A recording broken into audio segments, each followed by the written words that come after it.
Okay, hopefully the music's not too loud. Welcome back to the stream. We're gonna be playing some Vampire Therapist again.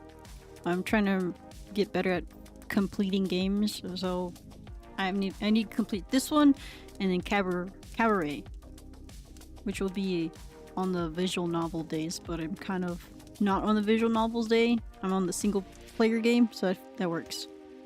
I mean, the games aren't too long, I don't think so, so I think I'll be able to complete these. Welcome to the stream, guys. Lumina, Mooney. Let's get started. Give me 1 second. Gotta go to main.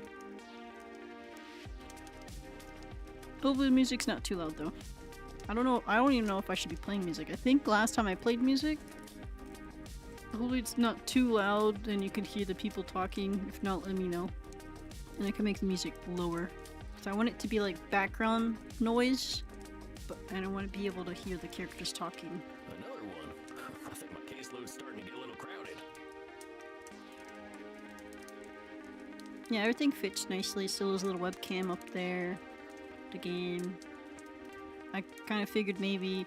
I was thinking just the overlay wise that it would help with maybe making the shorts, like editing shorts. Turn the music down a little bit more. Give me a second. So I want you guys to be able to hear them talking, and I want the music pretty low, but not muted. Let's see. It could just be the music type that's really loud.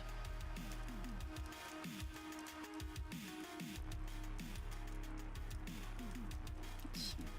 Grab dish. Bring it down to maybe here. Let me know if this sounds better. Make them talk again. Worry not, my friend. I shall not unload all the world's cares onto you. I know how strongly this next client requires aid. This guy She's a kind of great talks deal slow though. older than most of the clients you've seen, and sometimes it is harder for the elderly to see reality. Hear them better. That's good. I just want the music to be the background noise, and I don't want it to be too loud.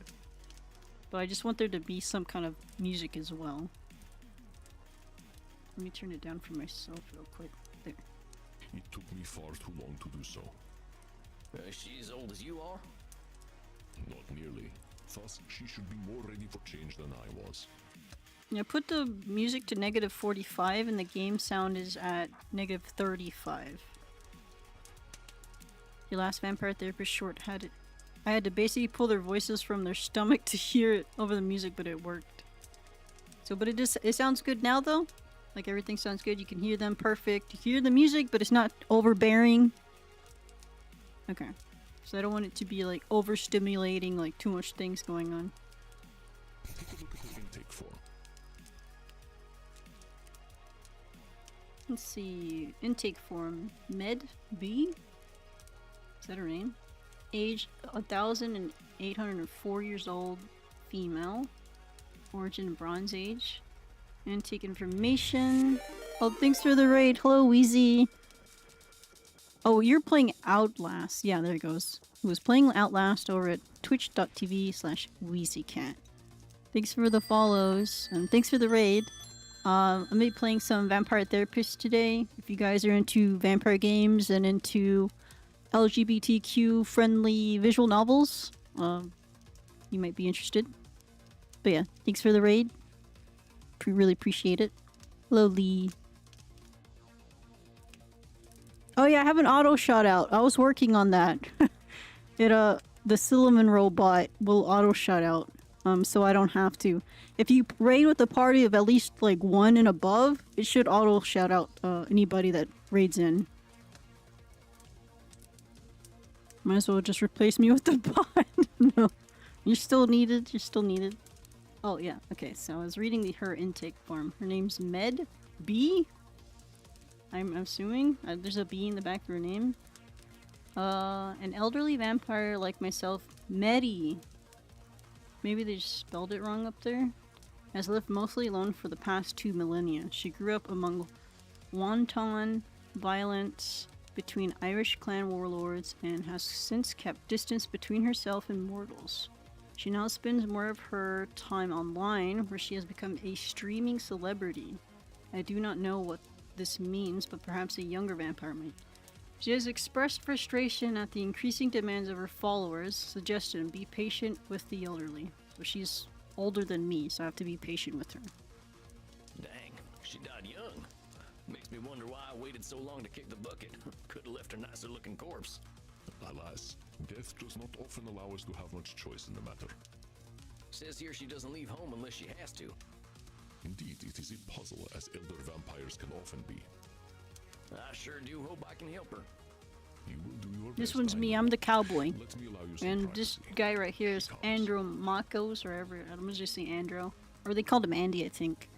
Andy's the therapist teaching me, the cowboy vampire, to be a therapist too. So this lady that's coming in is gonna be, I think, my 4th client. Because I'm trying to remember how many clients I had in the last video. The guy with the glasses. The old snobby rich lady. The dramatic guy.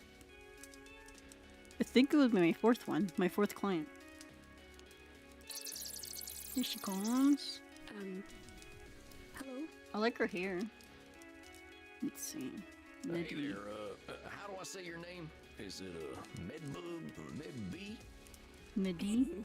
Mev is my real name. Oh, Mev. Medbie's just my screen name. Oh, You Med. can call me Oh, Med if it you was like. Medbee on the thing. That's her username. Mev is my real name, Medbee is just my screen name.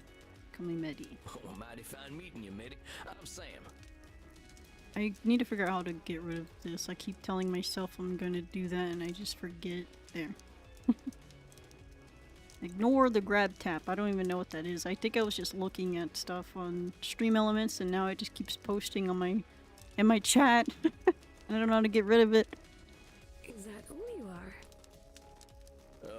I couldn't rightly say. I ain't no more. She or looks less like a than Sam. streamer. Like everything she's wearing. You're cute, strange cowboy man. I don't know that you should be calling your potential therapist cute, miss. Not in a touching bodies way. I mean, you're more like a rabbit or a mouse. Oh, I want to dress you up in a little mouse onesie and watch you scurry about. You can keep your hat on and be a little cowboy mouse. Oh, I like that very much. I'd keep you in a little cage and give you lots of cheese and of course a wheel to run on. I'd fix it after stream. Oh yeah, we would fix it after stream. I keep forgetting, like, every time I think I stop streaming, I think I get distracted by other stuff. And then I always forget. And I keep telling myself that I'm gonna fix it and I keep forgetting. You can be my whiskery little pet.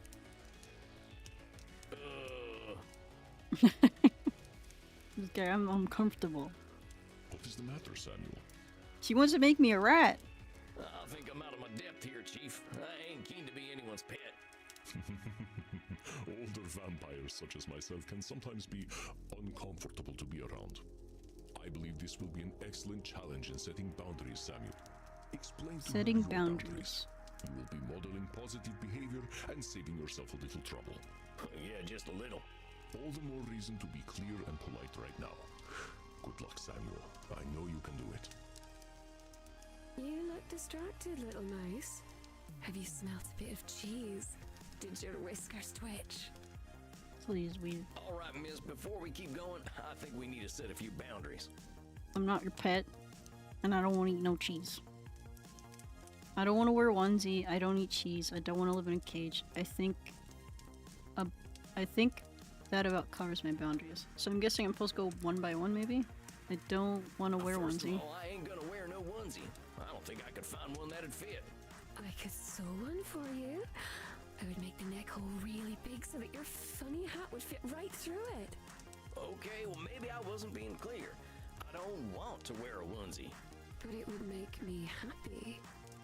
Well, it wouldn't make me happy, miss. Fine. But I don't like it. I don't I eat cheese. Cheese, you know that. We only drink blood anyway. Mortal food doesn't exactly agree with us. But a mouse who doesn't eat cheese is hardly a mouse. Close parsec. Oops. Let's see. 1 second. Oops, I actually restarted parsec. I meant to quit parsec. There we go. But I'm not a mouse. Then why do you have twitchy whiskers? I just like the way they look. So do I. That's why I think you should eat some cheese. This girl's probably used to, like, people just listening to her and just listen to everything she says and follow whatever she does. But not me, not the cowboy. Well, I ain't gonna take it or leave it. You're very mean for a mouse. I don't want to live in a This stuff about cage. putting me in a cage and making me your pet, things you should be doing with a blood partner. Besides, I make the rules about my own body. If I don't want something, you gotta respect it or find a new therapist. You don't want me to do things to your body. You cut that out. I'm serious now. Very well. Be that way. She's probably used to people just throwing themselves at her, but not me. I think that about covers my I think that boundaries. about covers it. Very well. It's a little boring. People usually let me do what I want to do to them. Well, this is less boring then. It's something new. I suppose you're right. It's very clever, strange cowboy man. May I still call you a mouse from time to time, though? If it'll make you feel comfortable, I guess it ain't hurting me. But let's get to you and why you're here. Now, it said on your intake form that... She's afraid of aging, she's overworked, she's concerned about climate change. I forgot. I don't know. Was she afraid of aging? I mean, she was 1,080 something. And she was a streamer. Maybe she's overworked? I forgot what it said. I read the whole thing and I forgot already. I'm gonna say she's overworked. You're overworked, it said. You're not my first client with that problem. What line of work you in? I play video games. Video games? Like Star Invaders? No, silly. More like Overcharged 2 and Pension Impact. I wonder if this is More supposed to be an FPS Overwatch and 2 RPG and girl. this is supposed to be Genshin Impact. I'm more of an FPS and RPG girl. I don't know what them things are. I kind of figured video games I were think just a Space fad, like Invaders literally collecting said I throwers think was this in was my like time. Star Wars. Video games are lots of fun. There's even one where you get to play a cowboy and kill bunches and bunches of people. Then you get to pretend you feel bad about it. But after that, you kill even more people. Shucks, that there might give me some flashbacks. I wonder if she's talking about like Working by Red playing Dead or video something. games? How's that? I stream on Glitch. I have millions In and Glitch's millions of Twitch? followers there. I stream on Glitch. Wait just a gosh darn minute. People are paying to watch you pee? Of course not. That sort of thing would be on Oh my my god, only Zealots Zealots page. If I could pee, which I can't, because I'm a vampire. That's the OnlyFans right there. Only Zealots. Alright, you gotta walk me through this. What's streaming mean if it ain't pagan? That's only Zealot. What's only Zealots? What's all this FPS and RPG stuff? Actually, I think I know enough.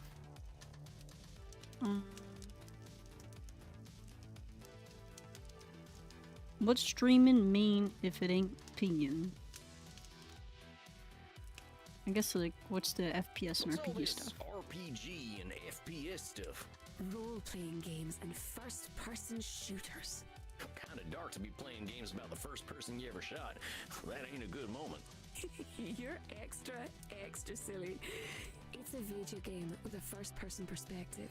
It only looks as though you're shooting someone. I like the ones where there's lots and lots of blood. I end up feeling quite hungry. Are they still using corn syrup to look like blood? It never looked realistic to me. They don't use corn syrup in video games. You're very funny. I'm glad I'm funny, I guess. Let me ask you something else about these video games. I think I know Alright, enough. think I So I know the understand a other little thing better. is You're working pretty dang hard streaming for all and the them other thing is followers. OnlyFans. What do you need them for? Lots of things. They pay my rent for me, they buy clothes and gifts for me, they dispose of all the bodies, and they let me kill them too. They're all so eager to die. Poor little lambs. They're like servants? Servants, little sheep, whatever you'd like to call them. And they're willing to just up and die for you. Oh, naturally. Sometimes all I have to do is smile for them. They find it enchanting. They quite like my breasts and vulva. Oh, I see. Does it make you uncomfortable to hear me say breasts and vulva? I reckon I just wasn't expecting that level of candidness. Breasts, vulva. Hey, come on now. Oh, but it's so much fun to watch your little whiskers twitch. So, these followers of yours do a lot of work for you, huh? But I have almost 100 million little sheep. It's rather difficult to manage them all and keep them happy. Why do you need to keep so many servants happy? I need my sheep. If I don't have them, I have nothing. I'm trying to remember which one this is. Nosferatu thinking? Because it's like black and white. Is it really true that if you don't have your followers, you won't have anything? Ain't you got other stuff you're interested in? Yeah. I suppose I enjoy reading and video games, and I can do those things alone. There's also playing games with my body, Oh, yep, there's that. which Americans don't do. You like to shoot people instead. Bang, pow. That ain't always true. But let's get back to what you were saying.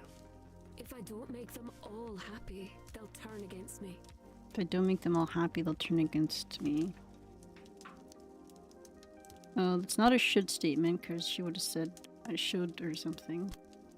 Control fallacy. It's not labeling.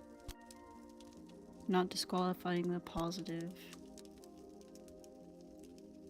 It might be control or Nosferatu thinking. Which I guess, like, if you weren't watching, y'all didn't see the first stream.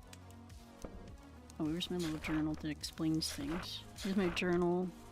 I guess these are my... Wait, what the hell? Hold on. It shows, like, the, oops. Cognitive... Yeah, the cognitive distortions. Next page. Here we go. Nosferatu thinking. Sometimes things can seem black and white. Win or lose. Famine or feast. Live or die. Like everything's a big showdown. It can feel like we've got only two options. Win in the day or in and up with a stake in the heart. Nosferatu thinking. Extremes and ignoring all the in-betweens. We stress ourselves out when stakes are high. So the first thing she said was Nosferatu thinking. And there's control fallacy right here. Control fallacy either way are... Wait. A lot of us bloodsuckers have a habit either of feeling responsibility or sole control of, or feeling completely hopeless. Thing is, usually neither is true. So I'm thinking this thing she just said is control fallacy.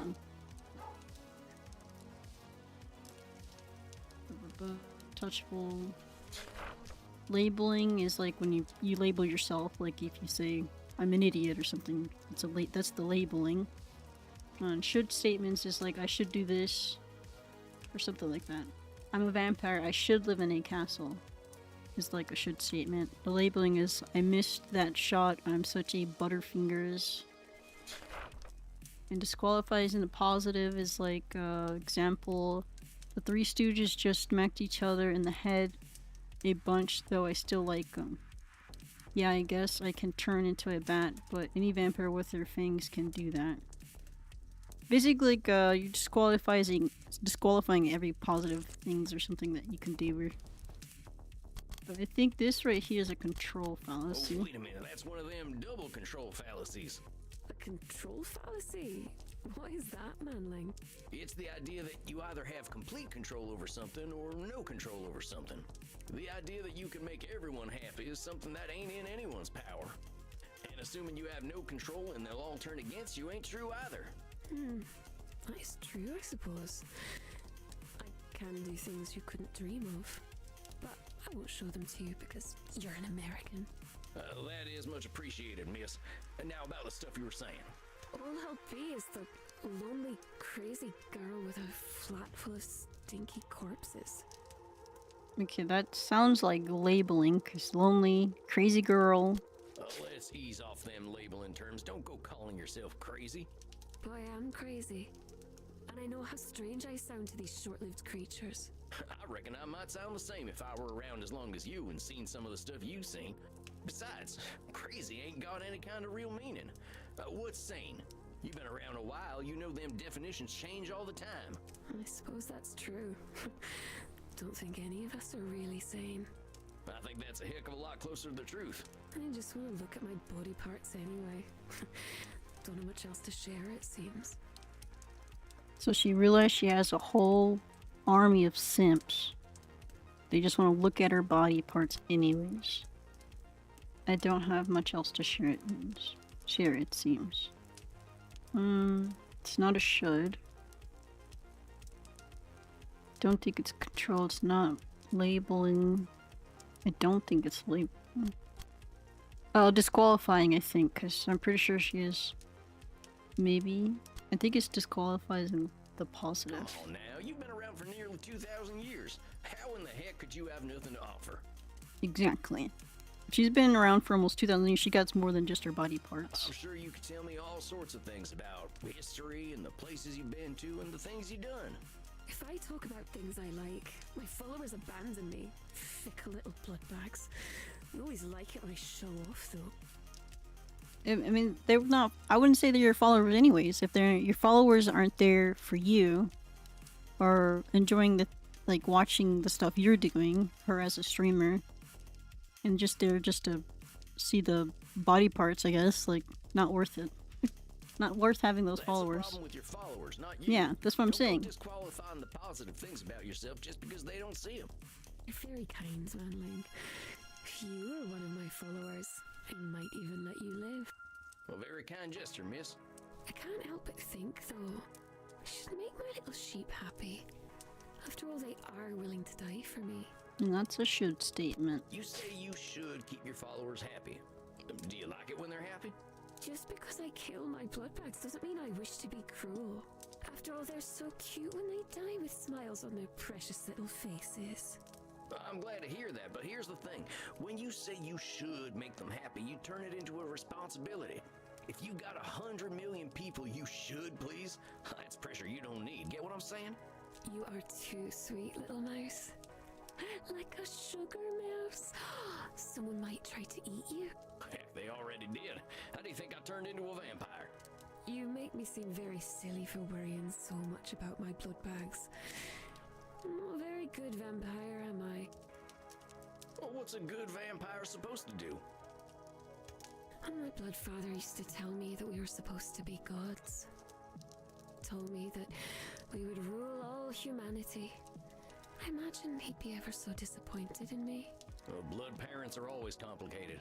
They like continuing their legacies, but people ain't too good at being anything but themselves. I wish someone would tell him that. He's a very bad listener. Well, you should be proud of yourself for getting away from him. I know it ain't easy. I didn't leave him. The druid sealed him away long ago.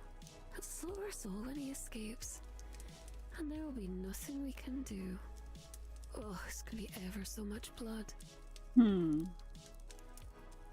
So slaughter us all when he escapes, and there will be nothing we can do. There's going to be ever so much blood. I don't think that's disqualifying the positives. I don't think that's labeling. It's not a should. I think it might be Nosferatu I thinking. think we can handle a vampire. There's a lot more of us now. It might have been maybe control? The bastard ain't Fallacy, I even think I got begun. that wrong. You don't understand. He's a wizard. Well, last I heard, wizards ain't bulletproof. Let's give ourselves a little credit. I ain't gonna worry too much about this fella. Besides, if he is coming back to kill us, Usually all, the therapist guy, Andrew's supposed to pop up if I get something wrong. He's like, are you sure you want to say that? These dang followers of yours have got you stuck at home, though. It's better this way. It's not safe outside. Well, why do you say that? Because there are bad people out there. They've tried to burn me, touch me, enslave me. They are cruel and horrible. I think that's Nosferatu thinking. I know you've There been we go, through some got it. tough times, Medie, and you got a hell of a lot of reasons. Just because there's to bad think people are out there all doesn't awful. mean everybody is bad. But those experiences ain't the be-all and end-all. There's a lot of bad, a lot of good, and even more in between. Maybe.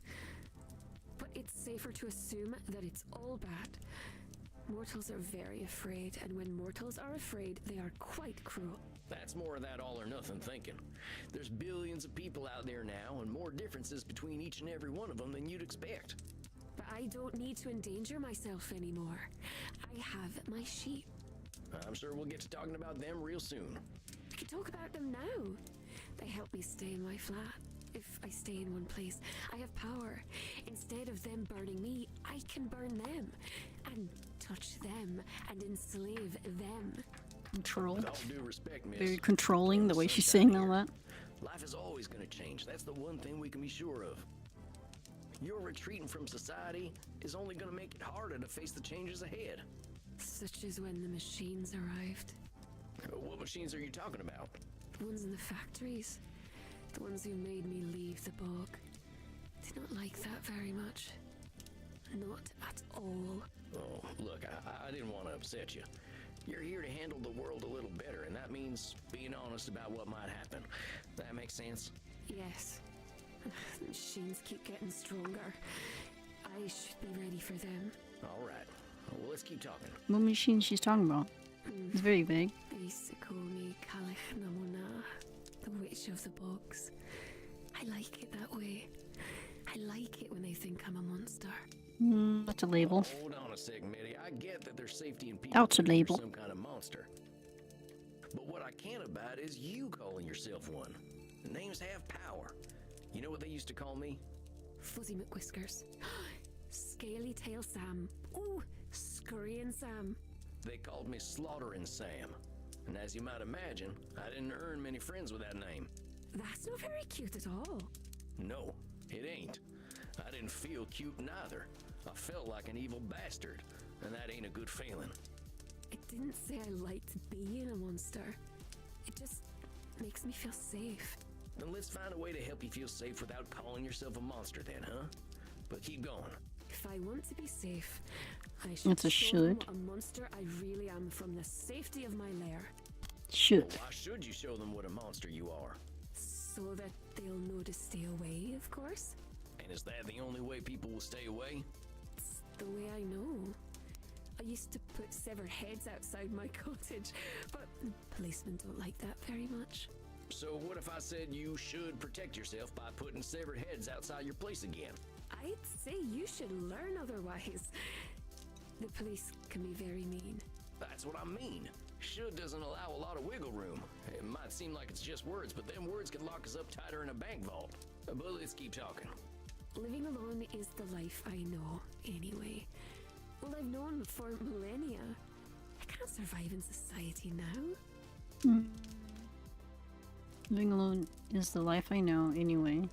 All I've known for millennia. I can't survive in society now.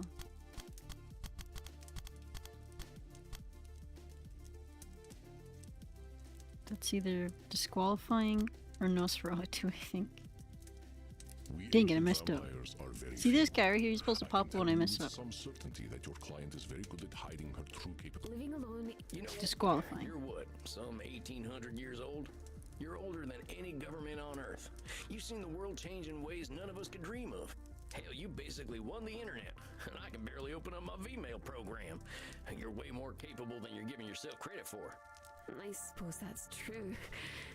But I'm not very good with real life people. Unless I'm eating them. You're still disqualifying the positive by canceling out all them skills you got. You can use all that modern lingo I barely even heard of. You dab fam? What the fuck? That was ages ago. See what I'm saying?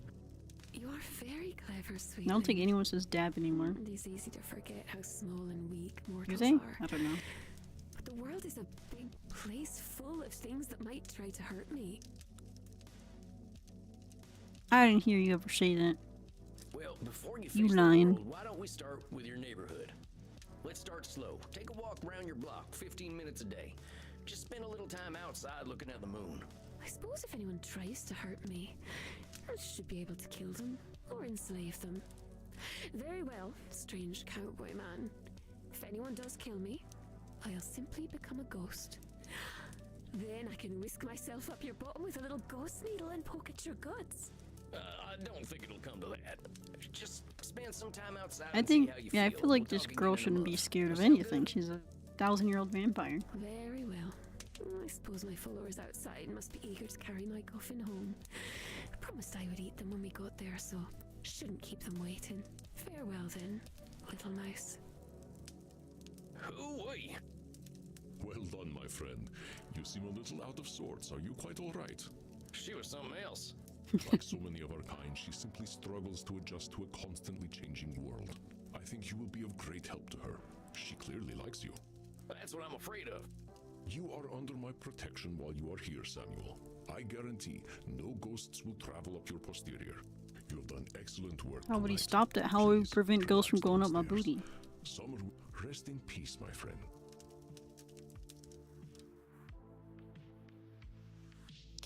Usually I think this makes me go to the bar, then I go into my coffin. Tarnation. I'm glad the kids here aren't glued to their little TVs.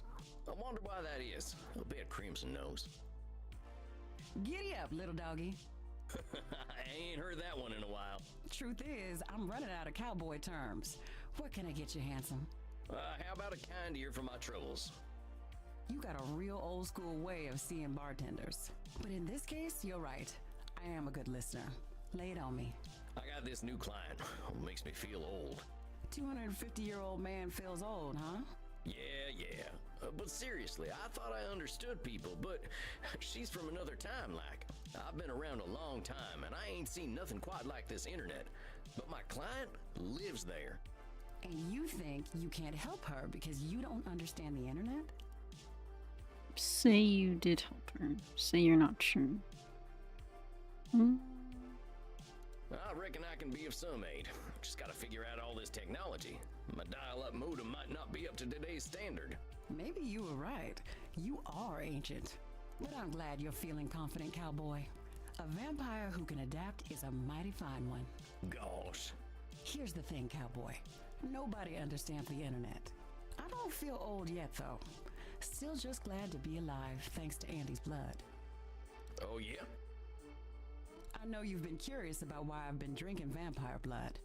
You don't have to pretend. I've got a rare blood cancer.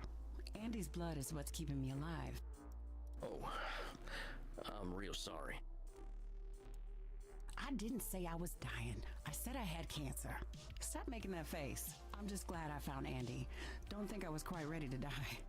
I, for one, am glad you're sticking around, Crimson. Well, thank you kindly. So what'll it be, Sam? You ain't gonna dance? No, I ain't gonna dance. You owe me that story one day, cowboy. Here, have a little something I whipped up for Andy. Herbal blood tea. No garlic, right? No garlic. Mighty kind of you. Maybe I'll take a nightcap.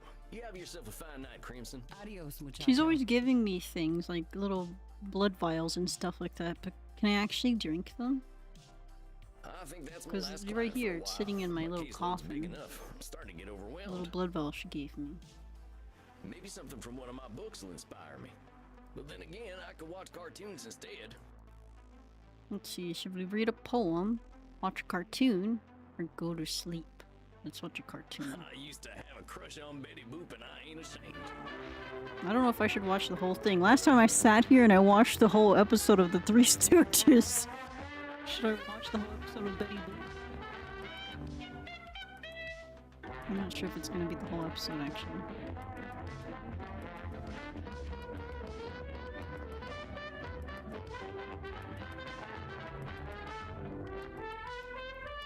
I think it might be the whole episode.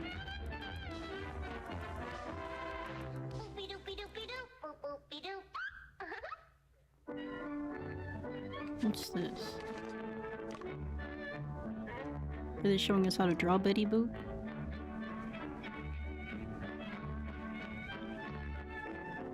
I gotta be honest with you, I don't think I ever really actually sat down and watched a Betty Boop thing. I've only seen what I guess I've seen on the internet. But I've never actually like sat and watched a Betty Boop episode.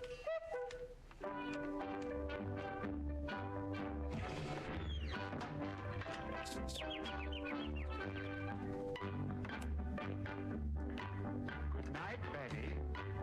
Good night, Uncle Mac.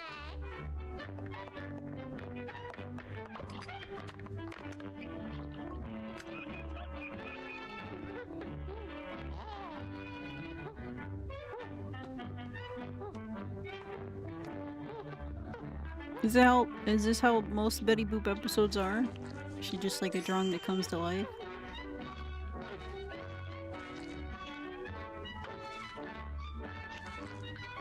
I think that clown looks kind of creepy though.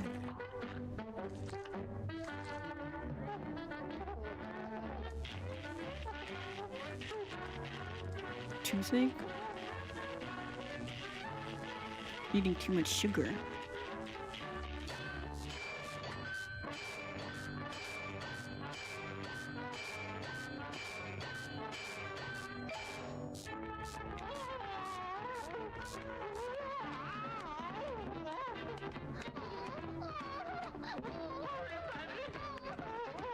Was she gonna pull his tooth out?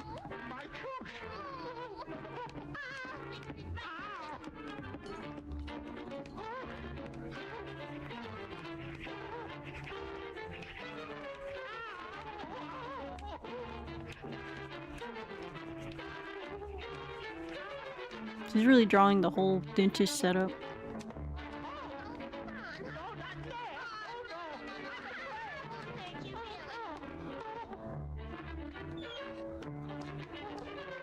I guess she is gonna pull his tooth out.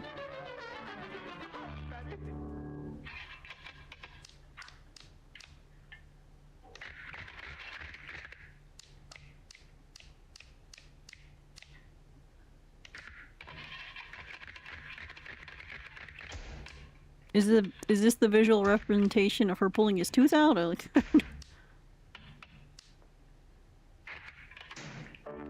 oh. I guess she was just taking too long to put her makeup on.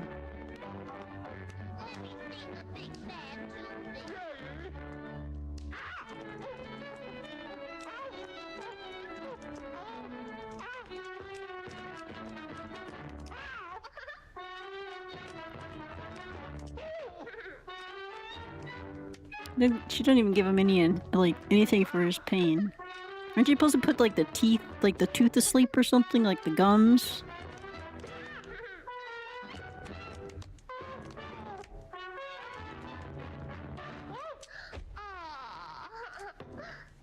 I'll be with you in a minute.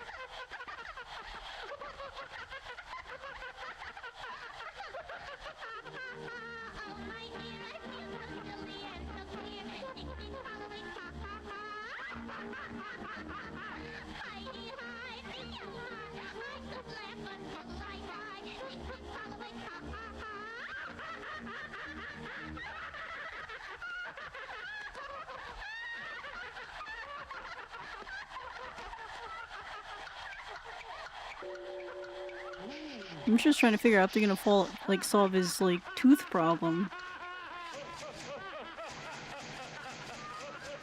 I don't know, honestly, I feel like this cartoon is kind of creepy to me. I don't know if it's just the aesthetic of it or something.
Was that it? They didn't even solve the tooth problem.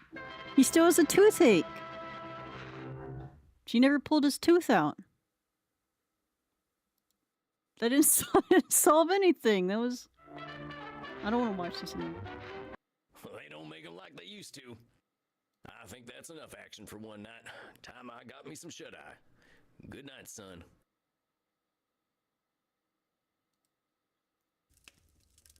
The very next day, not sure if it's gonna be which client's gonna be. How are you feeling? I don't know if I ever get like the same clients, like reoccurring clients, or I only see them once and then I never see them again. I don't know how this game works. Not bad, not bad. A little overwhelmed, but I guess I kind of have a lot going on these days. I also have like the couples therapy DLC, so I'm gonna be like doing a therapist for couples, but I think I have to play maybe like the main game and then I could get to the DLCs. Indeed you do. Or at least that's how the order I want to play it. Place to get lost in, is it not? You ain't kidding. Keeping all them cognitive distortions in my head and sorting through all my clients' problems ain't easy. We are not machines, Samuel. I believe you will find that you can never handle everything at once. There is a term the mortals use these days. Multitasking. It's a kind of meta-control fallacy. Even we must handle thoughts one at a time. I guess. I just hope I can concentrate on my own therapy with all this stuff bouncing around in my noggin. I do not expect you to be an exception to the rule, my dear fellow. Let us see whether we can clear your head. I would like to introduce you to a ritual I have learned for stilling the mind. Meditation? Is some kind of ancient vampire secret? Something the old ones gave you that's been lost to time? It's probably just meditation or something. Breathing control No, or something. it's just meditation. Okay, meditation. I kind of figured because I always see people saying to do meditation. That I does should not get make back the into technique trying any it, less especially when I valuable. sleep. Now then, close your eyes. I will guide you through this process. Think of a place that brings you comfort. Where is it? I'd have to say the woods. I always liked being in nature. He's not closing his eyes. His eyes aren't closed. He's staring right at Andrew. Or Andy or whatever. Then imagine the woods and let your thoughts come to you. Be attuned to your body. Breathe, and you will be able to address your thoughts and clear your mind. Oh, I forgot to put the music back on. There we go. Now close your eyes and begin. Oh, I'm actually closing my eyes. Focus, Sam, focus. I miss my princess. I ain't cut out for this therapy thing. First breathe in, press and hold, and watch here. Okay. Breathe in. Let go. And then it says, it's pointing at, I ain't cut out for this therapy thing. So I guess I'm supposed to click it. Breathe in. I ain't cut out for this therapy thing. Click. Can And you it click sure on it? is a tall glass of water. Oh yeah. I miss my princess. Breathe in. I kinda miss farting. Let go. I kind of miss Focus, farting. Sam, focus. How do I acknowledge the thought? Breathe in. I'm trying to click. Maybe I just breathe in. Let go. Who's did I got a get it? pretty mind? Breathe in. Let go. Andy sure is a tall glass of water. Is this my thoughts about Andy? I knew he was into him.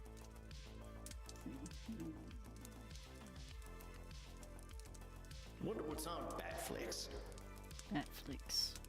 That's the Netflix. That's vampire Netflix. I'm not sure if I'm doing this right.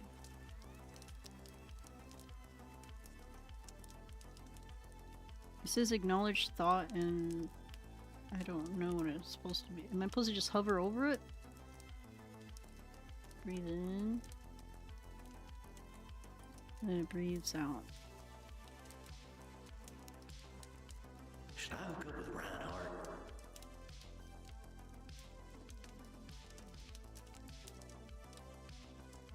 I miss my princess. What is it? I wonder what they mean by that. When I don't breathe in, I think the words start shaking really fast.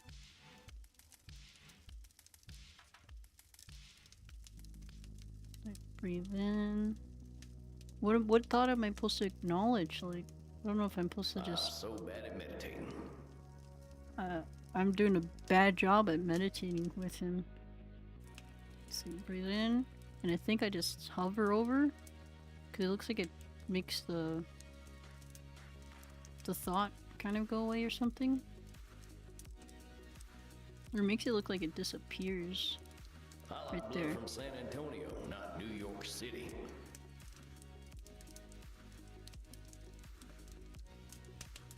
Relax, ain't no vampire hunters here. I don't know if I'm supposed to like do every thought or something. And I'm kind of just letting the thoughts just too many thoughts or something. Who's my favorite horse? Is it you?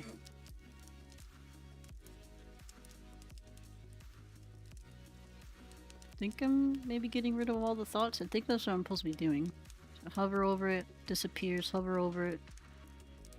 Doesn't look like it's... Breathe in. Over the thought. Acknowledge the thought. And then the thought goes away. How are you There you go. feeling now? Finally, I got it. It took a while. But I started getting it. Yeah, So you breathe in, Fine, really. breathe out, acknowledge All the them thought. thoughts just feel like thoughts. What sorts of things came up for you? Well, I thought about my clients. I thought I about missed all how them farting cognitive felt. distortions. My horse came up a lot. Your horse?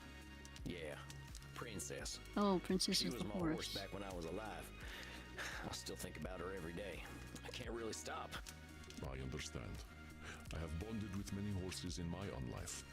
But it sounds as though the loss of Princess was particularly fraught. Yeah, Would you like to start there? not sure I'd like it.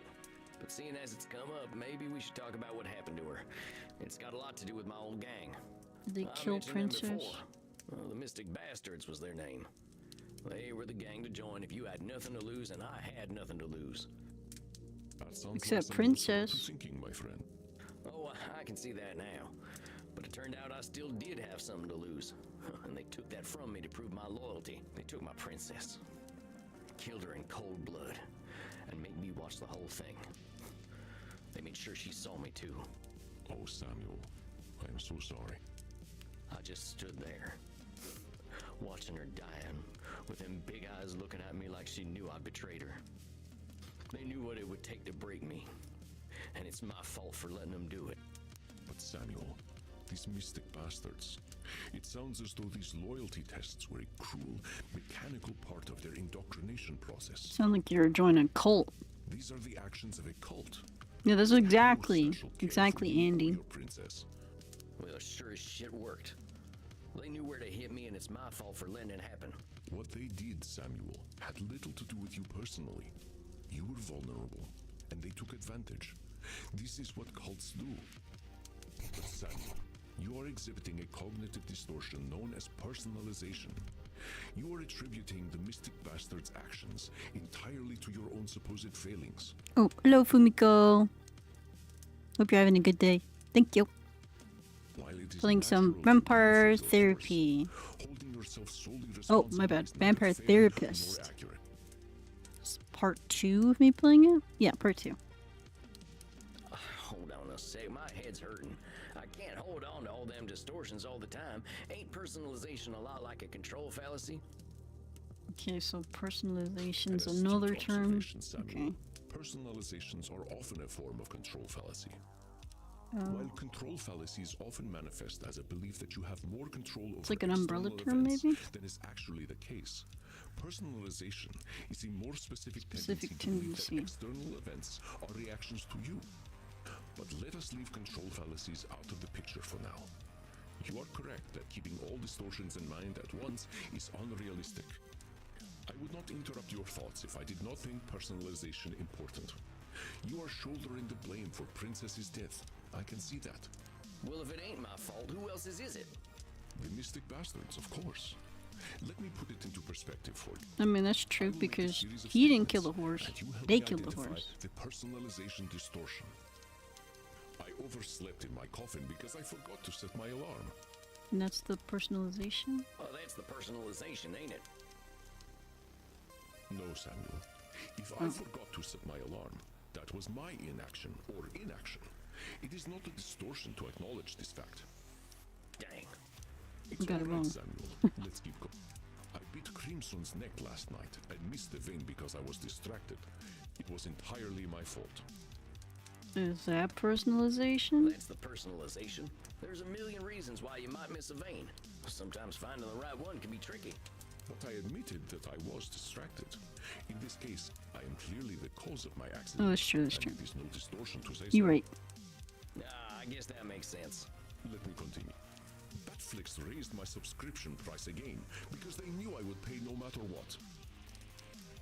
Personalization. That's the personalization. Batflix has no earthly clue who you are. They just raise their subscription prices anyway. Just as your gang planned to So it's isolate like members being from the main former character or life. something. Do you see the Is that what connection? it... I guess it sounds like your main character? A bit. I guess so. I was just too stupid to see it at the time. Ah, calling yourself stupid is what distortion? Labeling. Yeah, it's labeling. But I should have known anyway. I knew that crew was bad news. I just thought I was bad news too. You should have known. That's enough Should distortion of statement. All right, fine. Should statement, whatever. So what the hell am I supposed to do, Andy? Say nothing's ever my fault and I don't gotta know nothing? I was responsible for getting that beautiful horse killed. She trusted me, and if I'd been someone else, she wouldn't have had to die in that awful way. I am not asking you to lie to You're getting yourself. defensive. Far from it. And She's I am gonna be not like, this is suggesting here's that the you new absolve term, yourself being of all defensive. responsibility. But what would you say if a friend came to you with the same story?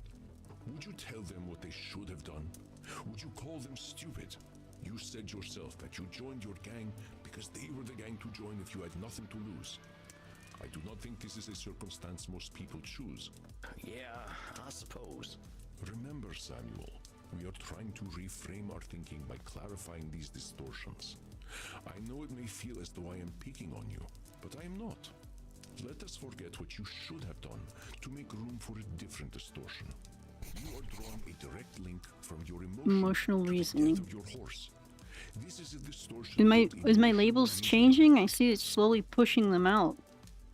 I have 2 new ones now.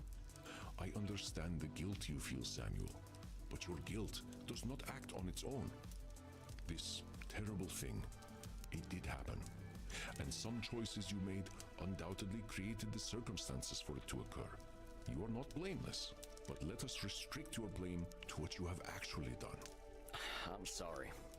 I get awful worked up when talking about my princess. You should have seen her, Andy. She had these eyes.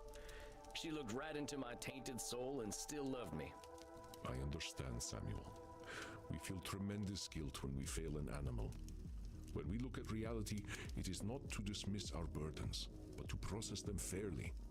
I would like you to understand emotional reasoning so you can see how emotions color our thoughts. Please listen, and call me out when I am using emotional reasoning.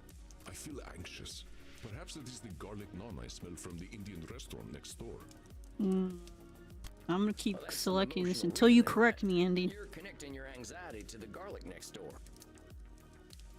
But this is not emotional reasoning. I do not suggest my anxiety is the cause of the garlic, but rather the garlic is the potential cause of my anxiety. Oh, yeah, that makes sense, I think. Why do we have a problem with garlic anyway? I have no clue. But there is a lot about being undead that doesn't make a lot of sense. Wouldn't you agree? Yeah, I guess I try not to question the weirder stuff. The mood in my club is somber tonight.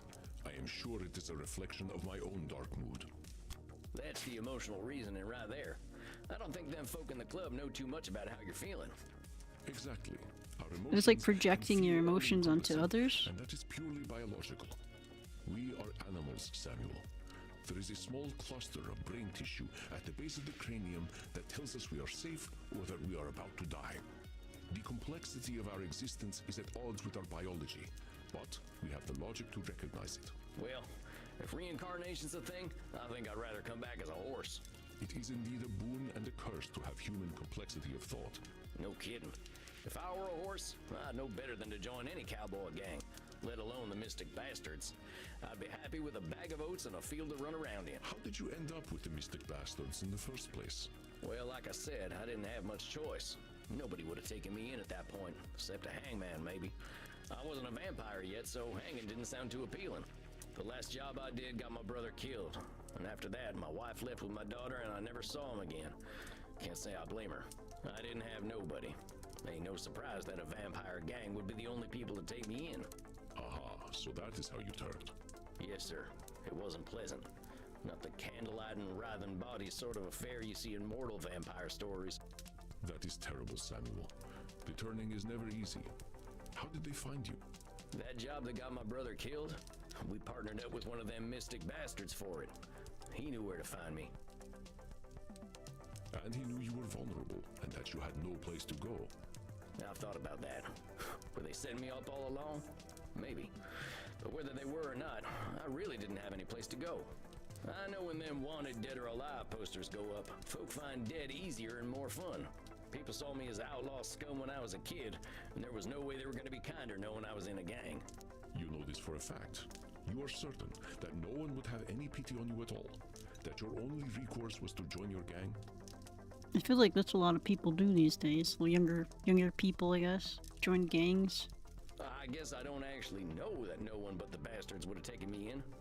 Sounds like a cognitive distortion, huh? I think you see the patterns now. It may seem like pedantry, and perhaps it is, but pedantry is the search for ultimate truth. Spoken like a true pedant. It comes with being terrifyingly old. You discovered the cognitive distortion before I could point it out to you. It is a cognitive distortion similar to Nosferatu thinking, so let us put that particular distortion out of our minds for now. Okay. Yes, things were grim for you, but your experiences caused you to assume that there were none who would favor you with a kind eye. You were exhibiting the cognitive distortion of overgeneralization, the idea that no mortal could accept you. This clouded truth made you vulnerable to Yeah, the there's. mystic I think they're bastards' gonna approach. replace all my old my old, you know, cognitive dysfunctions or whatever. And they're giving me, I think they're gonna give me 5 new ones. They're slowly pushing these out. I think labeling and the disqualifying of the pauses is about to be replaced soon. Damn. Maybe you ain't wrong, huh? I should have joined the Foreign Legion or something. Dang it, should statement. Your mind is not a cognitive distortion shooting gallery, Samuel. Cut yourself some slack. All we seek is recognition of our distortions, not perfection and not punishment. Let us test your ability to recognize overgeneralization. Then I believe we will have Oh wait, covered never mind. I enough guess for we're tonight. keeping 2 of them. Allow me to begin. Elder vampires are insufferable. They all think they know everything. He's lumping them all together. People do this all the time on the internet. Wait, ain't you an elder vampire? You don't seem like much of a know-it-all. That's right, Samuel. Though in all honesty, I used to be quite insufferable myself. I aspire to be more patient these days. Let me cut. It seems to me that being a werewolf is pretty rough. Well, that's kind of an overgeneralization, ain't it? You don't really know what being a werewolf is like. I agree, but I only said that it seemed to me that being a werewolf was rough. Oh, well, that dog joke has got to be a distortion of some kind. No, it is just a bad joke. Vampires from Transylvania all have funny accents. I want to suck your blood. Who talks like this? That seems like an overgeneralization, Andy. Yeah, just I assuming ain't they sure all any of have them ever sounded accents. Like that. Pretty sure they all sound American these days anyway from watching bat flicks all the time. Correct, Samuel. I apologize for the offensive accent. It was employed only to prove a point. Well done, Samuel. Your ability to identify cognitive distortions continues to impress. But let us bring things back to you. I do not ask you to absolve yourself of the things you have done. You did not have the tools to be mindful of the thought patterns that made you vulnerable to the mystic bastards. I have seen mindfulness take root in you, though, Samuel. I hope this session has been helpful to you. Yeah, I'm still sad. Sam needs some I'm still therapy too. regretful about Princess. I think I'll always be. My not being mindful is what killed her. Every time I think about it, I just know I'm a terrible person who messes everything up. But I think the awareness helps. It does. Then please tell me what cognitive distortion you just exemplified. Was it emotional reasoning, overgeneralization, or personalization? I think maybe emotional? It's emotional reasoning. I'm drawing a link from my pain to what happened to Princess. A wise deduction, Samuel. But you will find that it is also an So it was all of them? overgeneralization to say that you are a terrible person who messes things up, and personalization to say that your lack of mindfulness is what killed your horse. Remember, cognitive distortions are not a cudgel to beat yourself with. Yeah, I was gonna ask about that. If we're spouting cognitive distortions all the time, ain't my clients gonna be mad at my constantly interrupting them? You continue to impress. Yes, we cannot bully our clients with distortions. Thus, I find it is best to clear our minds and focus on a few during each session. Keeping endless distortions in mind is not easy for a therapist either, after all. I think we have done excellent work tonight, and I'm certain you've built up a thirst. I ain't watching no Betty This Boop evening was episodes if they're gonna make me watch emotionally cartoons. Ask Crimson for some scotch. Drinking booze ain't exactly compatible with our biology, Andy. By scotch, I mean Scottish blood. It's iron-rich and quite delicious. I age it in whiskey barrels. That sounds pretty nice. I might just do that and call it an early night. As you wish, Samuel. Rest well, and do not lasso yourself so tightly, as you say. You are deserving of love, especially from yourself. I'm just gonna leave before I get more embarrassed. Very well, Samuel. Rest in peace, my friend.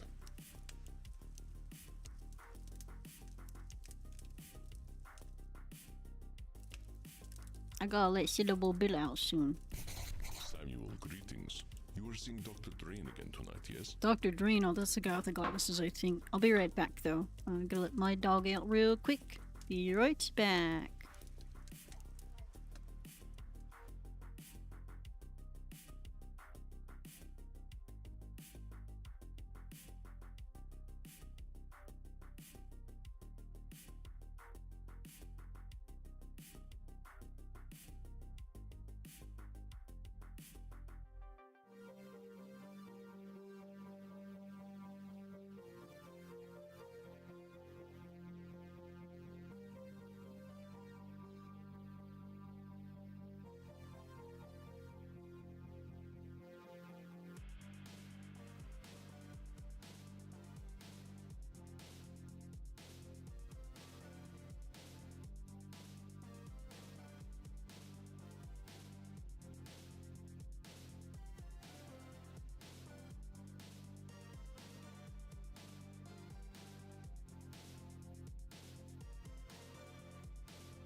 Okay, we're back. I made myself some iced coffee really quick. Let's see, Samuel, greetings.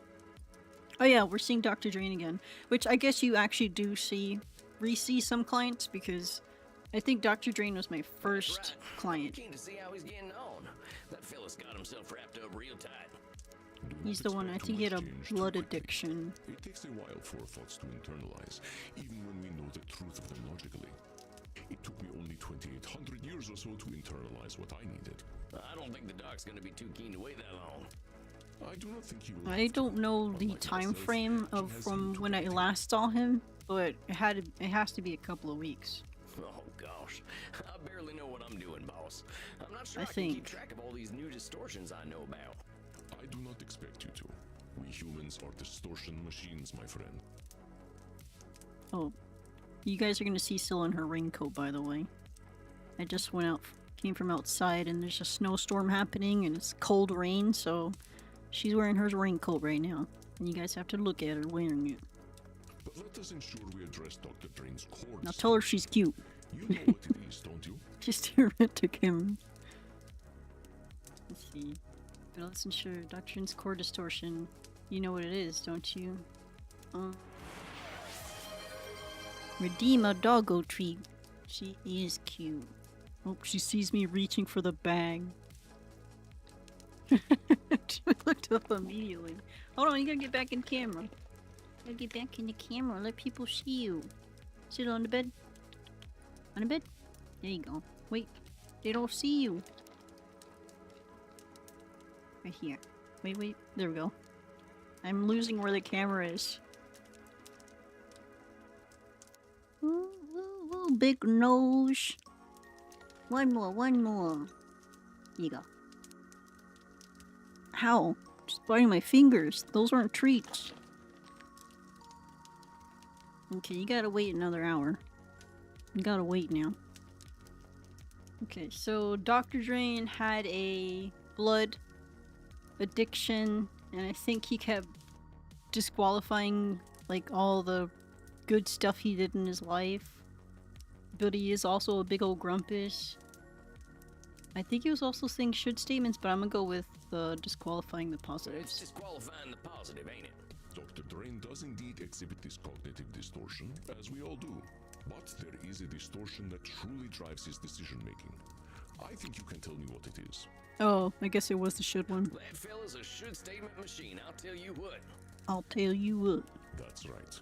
We can be certain he will carry this distortion with him, but I would like you to pick the rest to keep in mind, Samuel.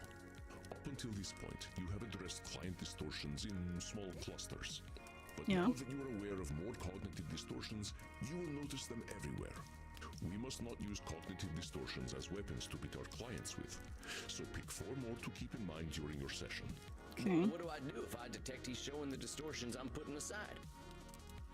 Ignore You do them. not need to address all of them, my friend. You will not catch every distortion, and if you did, I believe your clients would find you irritating. I do not alert you to half of your cognitive distortions.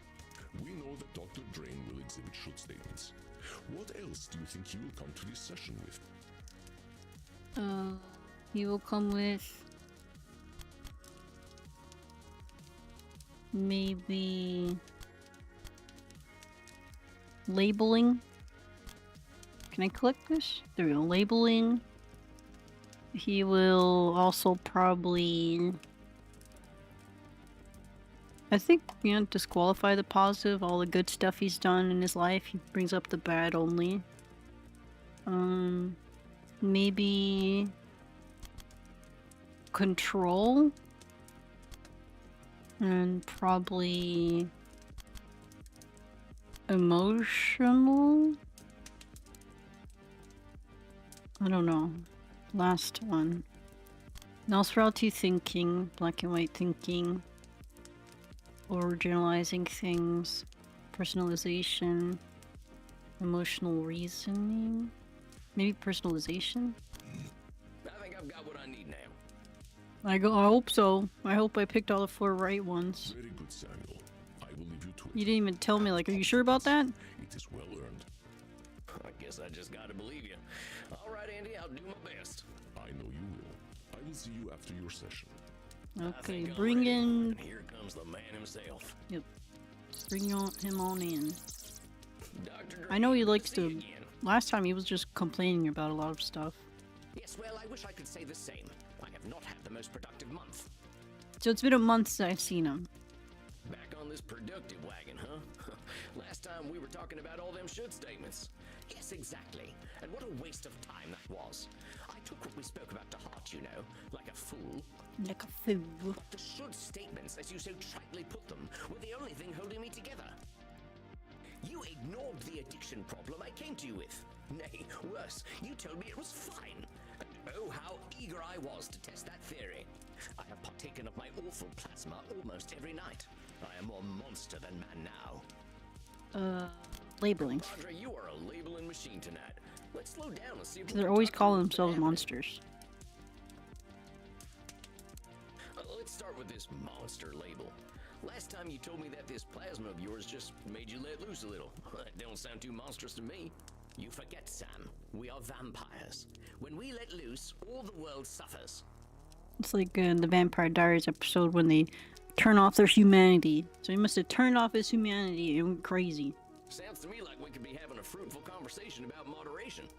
I have a better idea. Seeing as you do not understand the gravity of the situation, I will make you understand. Okay. Not Caroline again. No, actually all of them. Multiple times. Turned off their humanity in that show. It started annoying me. This Every is time they the did it, I was plasma like, I've here we go spoken of. again. Pure vampiric essence. I will show you how should statements are the remnants of our humanity. We should not This be is so the quick to cast plasma I them away. spoke. Oh, this is the plasma he's addicted to. Oh, I'm supposed to be choosing something. This is the plasma I've spoken of. Pure vampiric essence. I will show you how should statements are the remnants of humanity. We should not be so quick to cast them away.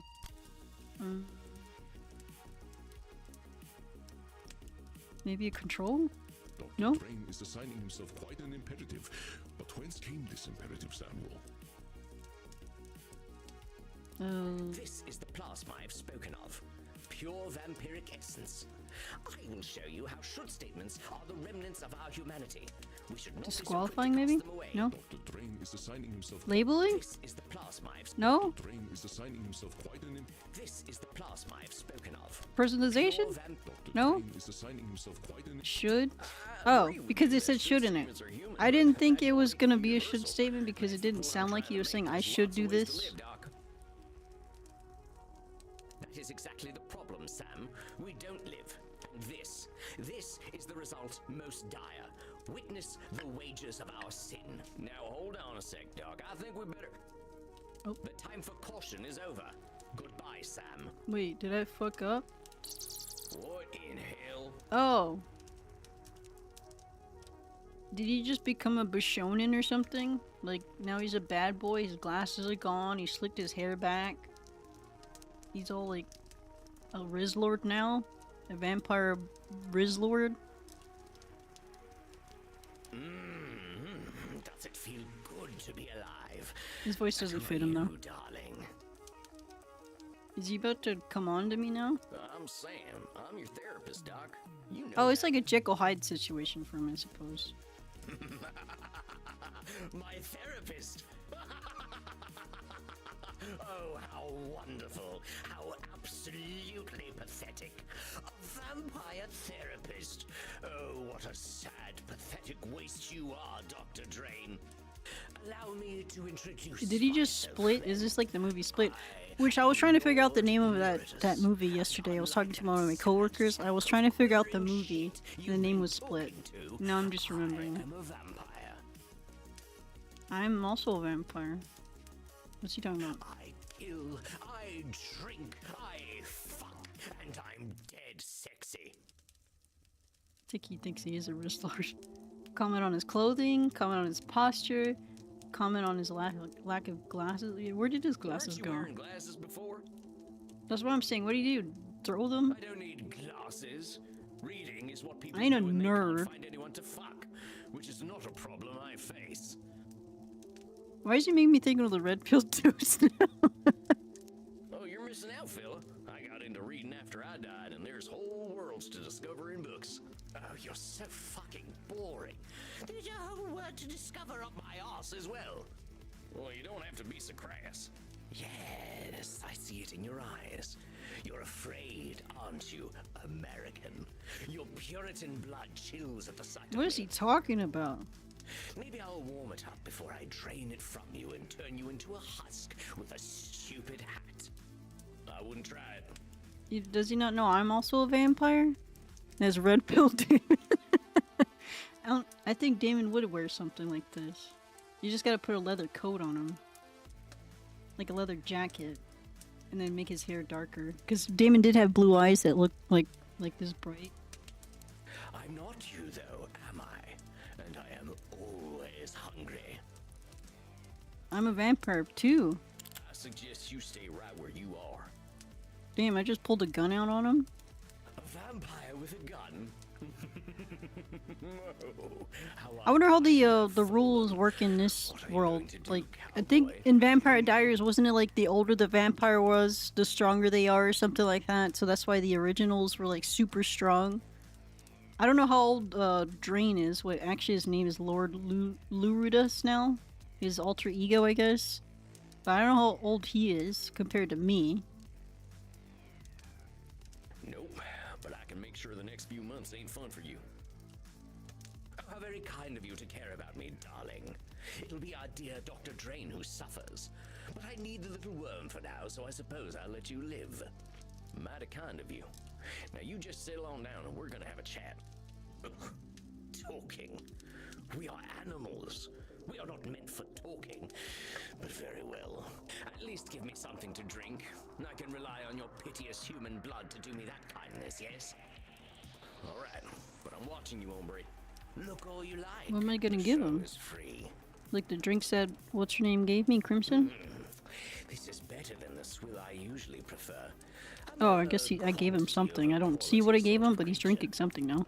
Yeah, I know you're kind. I used to be a lot like you. When I was younger. And I suppose now you are just as repressed as the sad creature that exerts control over this luscious body of mine. I'm more free than I've ever been, but don't you worry about me. Let's talk about you. You're going to psychoanalyze me. I live according to my nature. You might as well interview a lion. We'll see about that. I'm sure you are the way you are for a reason. You're not wrong about that. You know the answer already. Dr. Drain needs me. I am what is missing in his own life. Sounds like control? No? This Lord Luridus seems to have a very Lord egocentric view Luridus. of the world. How would you classify this? Oh, I guess it would. Maybe it would be like Nosferatu thinking, but I don't know. I don't think I don't have that. Drain needs me. I have should And what is missing in his own life. labeling. It wasn't control. I don't think it's disqualifying the positive. You think this Personalization? Is all about you, but you're damn wrong. It's about Dr. Drain. That's true. That's true. Please. The man could die. Has died. And it hasn't made a damn bit of difference to anyone. Without me, he barely even has an existence. Poor fool. His penis was nearly mummified when I got hold of What it. the hell? Wait, wouldn't Lord Luridus not like he wouldn't exist if it wasn't for Dr. Drain? Okay, that's gross and also wrong. Dr. Drain Yeah, existed exactly. long before you Dr. did. Drain came before the Rizzlord or whatever. If you call that an existence, I am his hidden strength. I am his true essence. He is nothing without me, which he already realizes. Disqualifying the You're positive? forgetting something. A lot of The who you are Rizzlord is always because of comes Dr. first. Drain. You know that fella denies himself a lot, and you do I was all the randomly things he thinking about the refrains from. Rizzler, the little kid before. I was just randomly thinking about like how I think it was the kid and the dad, and they would do like the boom meter kind of thing, and then all of a sudden the other little kid, I think it was his friend if I remember, and then he became even more popular than them. I feel like the little Rizzler, because he has like brands with like Arizona tea and stuff like that. So I was just thinking how like he popped off way more than I guess the dad and the son doing the meatball ratings or whatever they were doing. I forgot what it was. But the boom meter. Besides, didn't I was just you thinking meet how funny that plasma you was. sprung from? Do you know, you're absolutely correct. Very well. I'll give the little twerp his credit. He did bring me into existence. And what a Exactly. wonderful Without Dr. existence it Drain, is. we wouldn't have no Lord Luridus, which is kind of a weird name, Lord Luridus. The dad isn't as relatable to the people that consume the content. Were you aware that vampires possess absolutely no gag reflex? I can prove it. Why is he talking about this? I don't mess with my clients. But I'm not your client. That little rat man in tweed is. Of course he would deny himself the pleasure. You hear him talk Why is this about man what he trying to should get with do, me? But the sad creature cannot do those things. He should give in to me. Should. And thanks to you, he has begun to. Come on now, you're really countering his shoulds with your shoulds? I think that proves there ain't no such thing as a should everyone agrees on. But my shoulds are so much more entertaining. His have only bred him hundreds of years of pathetic existence. Well, that don't make a damn bit of difference. I bet there are vampires a hell of a lot more depraved than you who think you should be doing things differently. That's true. Really? Oh, you must introduce me. If there are holes I don't know about, I should very much like to know where they are. There. How old are you anyway? Dr. Drain's been summoning me for 14 years now. Well, things are starting to make a lot more sense. Oh, because he's 14 Certainly years sound old? like a 14-year-old. Yep, exactly. Transformation has already begun.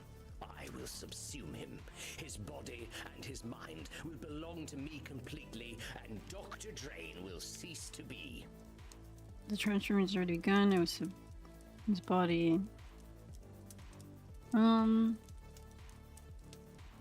Control? You're awful confident about Yeah. that. But I got bad news for you. You don't control Dr. Drain. He controls you. Exactly. If he doesn't drink the blood, he doesn't become this Sorry. 14-year-old The Rizzlord. little doctor controls nothing at all, least of all himself. Make no mistake, he shall be mine. Oh yeah? And how do you know that? I know the little wretch far better than you do. He hasn't changed in centuries. Was he in therapy then? No, only in the modern age do we make do with such delusional exercises. So not everything he does is predictable. I don't think you got a good reason to be so confident. Are you trying to fill my head with doubts? Do you even think that such a thing is possible? There is no such thing as doubt for beings such as we. We live or we die. That's all. And I will live. I notice a funny way you and Dr. Drain talk about each other, as though you're totally different people. You really think that's true? Have you spoken with our pathetic little doctor? You know, he doesn't drink real blood. That's why he's so weak. Hold on, how's he even alive if he's not drinking blood? He's drinking the blood he made, I think, the synthetic the one. Little ball of shame didn't tell you. He's not even a vampire. He drinks that synthetic trash he produces instead of real blood. See, that's labeling. To me, you got a pretty dang narrow definition of what it means to be a vampire. Heck, I don't see you wearing a cape. You sure you ain't just a regular mortal? Don't be a fool. There is a minimum requirement for being a vampire, that's all. And Dr. Drain does not meet it. Wait, so, no, they are a vampire because he flew in as a bat. He has to be a vampire. He's an embarrassment to our kind, and worse, an embarrassment to me. I wouldn't be surprised if he were a 400-year-old virgin. If it weren't for me, his cock would have shriveled up like a raisin. I think I'm gonna surprise you, Lord, whatever you're calling yourself, but I think you're right. Dr. Drain does need you. But like it or not, you need him too. How very bloody dare you? What possible use could I have for a little turd like him? Label? And none at all, long as you keep calling him names. You keep thinking of him as being a turd, and that's all he's gonna be. Being a turd. I admit, Dr. Drain might have a thing or two to learn from you, but he ain't gonna learn as long as you keep antagonizing him. Oh, come now, the little worm likes it. He is far better at hating Dr. Drain than I am, and I find him entirely loathsome. Then you ain't giving him room to grow. How would you feel if someone just called you an animal? I am an animal, pure and perfect. I don't care what anyone thinks of me. Vampires Sure you ain't don't. animals, not even the worst of us. The moment we learned to talk and reason, living like beasts was out the window. That's true. Strange creature you are. You dress like a buffoon, but speak like a philosopher. The buffoon is the more admirable of the two. At least he's honest. You and Dr. Drain lie and lie and lie to justify your existence. It's ridiculous to suggest that I need him. What could I possibly need him for? When I tire, I sleep. When I lust, I fuck. When I thirst, I kill. As it should be.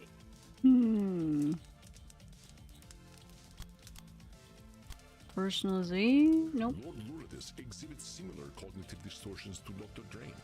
He is quite sure of what a vampire must be. When I tire, No? Lord Luridus... Should? there Okay. it is again. That simple thinking and them shoulds that are only yours. Come the hell on. You think we vampires should just go on autopilot? Fuck, sleep, kill, repeat? Well, naturally, we should ensure that those things are fun. Otherwise, what's the point in doing them? That's it right there. I agree with you entirely. About time. I'll remove my clothing then. Or perhaps I'll remove yours. That's the true blood vampires. What? What is going on? He's trying to remove my clothes? But not so fast. You're missing the point. If we're doing these things because they're fun, well, everybody's got their own idea of fun. That's true. What's fun for me won't be fun for him. That's our human experience at work. Like me, for instance. I'm more of a high intimacy kind of lover. Oh, boff. You managed to make even delightful things seem so heinous. I'm only speaking the truth. What makes you so damn sure you know what being a vampire is anyway? Why do you He's think doing you the got whole it all figured out? stereotype of being a vampire. Lie to yourself all you like, darling. We're all alike. I know what you crave. Oh, that poor mortal had a family. Who gives a damn? I'm thirsty. That poor mortal must consume in order to live, and so must I. He simply pretends not to enjoy it. I don't need to do any such thing. I love to kill. I love the taste of blood. Why would I love it if it weren't the only way to live? Point is, you're gonna get real fucking bored if you don't find a reason to do what you're doing. Do you think I need a purpose? The That's a mortal concern. I don't need a fucking legacy. I need blood. The only thing I should do is what I was another made should. to do. Should. You're just as bad as Dr. Drain with all them should statements. He keeps talking about what he shouldn't do, and you keep talking about what you should do. You both act so damn sure of yourselves. You're so damn sure blood is all you need. Did I forget to mention all the fucking? No, but hombre, you live forever. Food and sex is enough for animals. They got short lives. They get threatened and they die real quick. I know a lot of vampires who live like animals, and every single one of them is lost. Like him or not, Dr. Drain is your reason for living. Hell, if he didn't make this plasma stuff, you'd still be buried deep somewhere in his head. That's true. Fuck you. Dr. Drain is a pathetic little liar, and I will destroy him. That's what he wants. Then I'll come for you. If you're gonna kill me, you better be a quicker Pulling the draw than gun I am. out again on him. You wanna try your luck, compadre? Me and Andy gonna jump him. I do thirst, though, and I smell something downstairs. I smell mortals and How do you know what virgins smell like? virgins. Oh, how delicious. You've been holding out on me, cowboy. You can drink what's in that bottle till Dr. Drain comes back.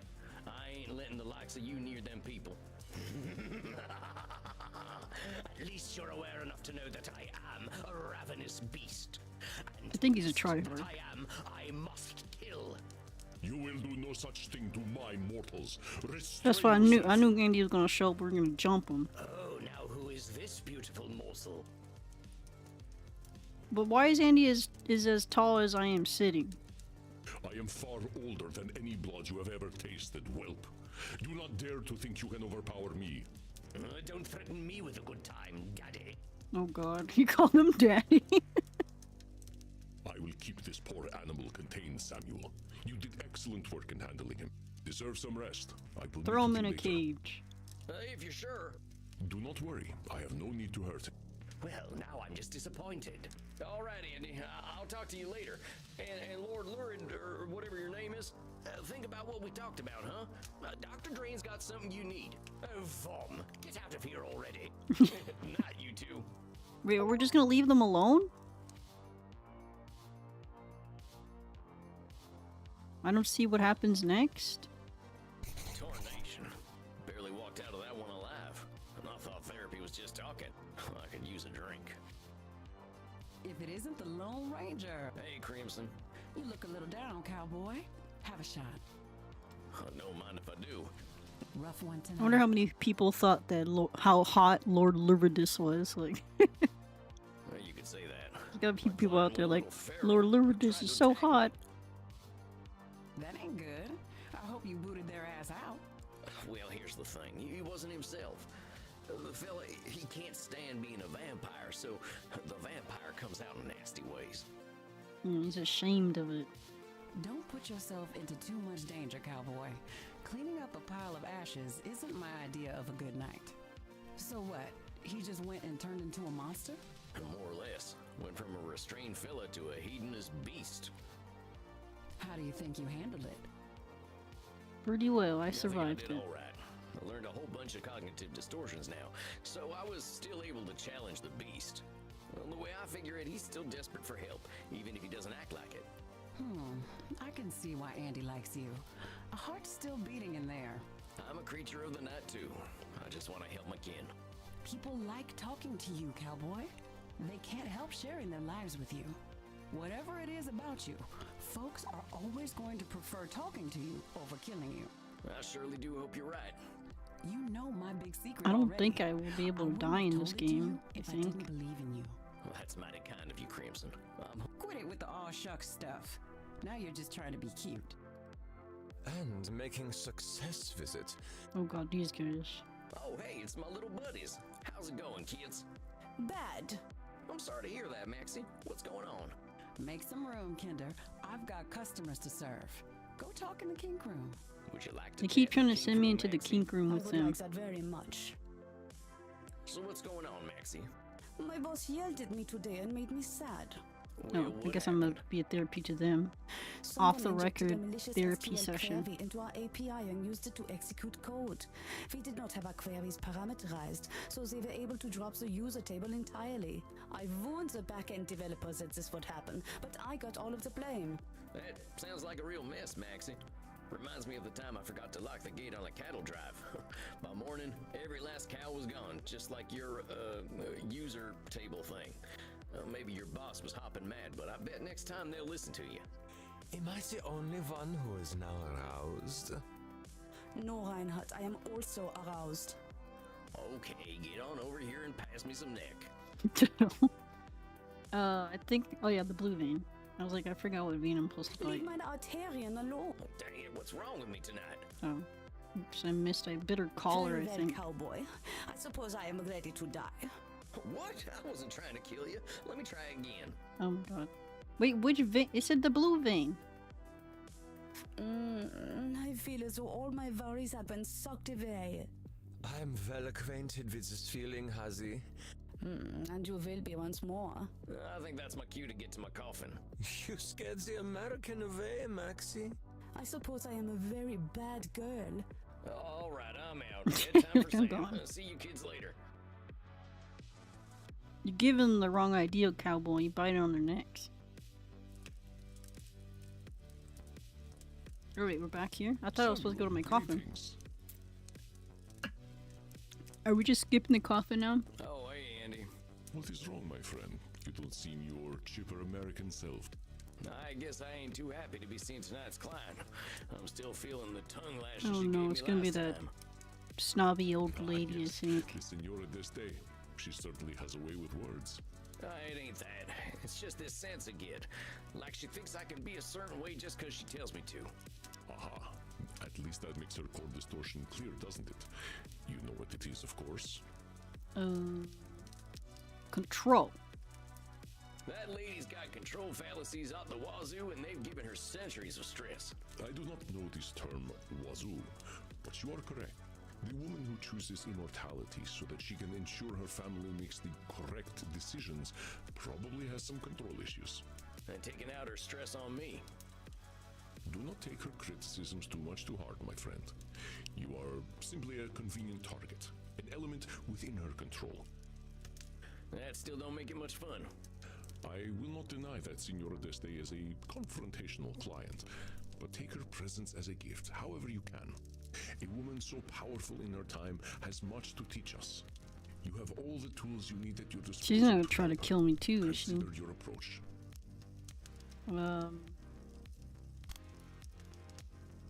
Should statements probably.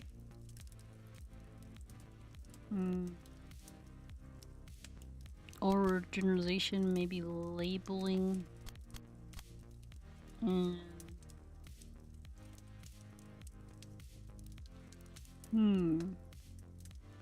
Because I know control fallacy is the main one. I think she was doing lots of should statements last time and labeling, and I think she was doing maybe like overgeneralizations of things. Maybe personalization or emotional reasoning?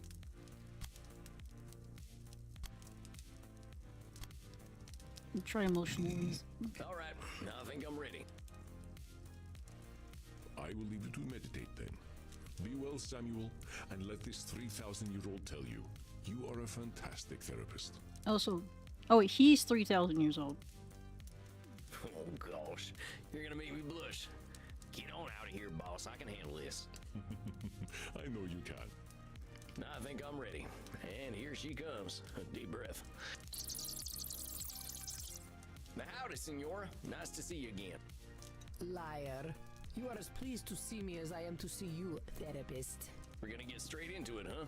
All right, lay it on me. Why ain't you happy to see me? Because you are a worm. Now, I've been called a lot worse. You're gonna need to be more specific than that, Senora. You are a worm because of the way you wriggled into my mind the last time we spoke, leaving behind loathsome doubts. The only reason I am here is to confront you for your beastly behavior. I come to you in crisis, and you suggest that I am the cause of my own woe. Aren't you supposed to help me? Senora, you came in here telling me that art is dead. How am I supposed to help you with that? I don't know. But telling me that my existence has been a complete waste of time is not comforting. I definitely don't remember saying that, Senora. This lady's making up stuff. She's delusional. What I said is that you ain't gonna change the world for anyone. But that doesn't mean your work wasn't worth anything.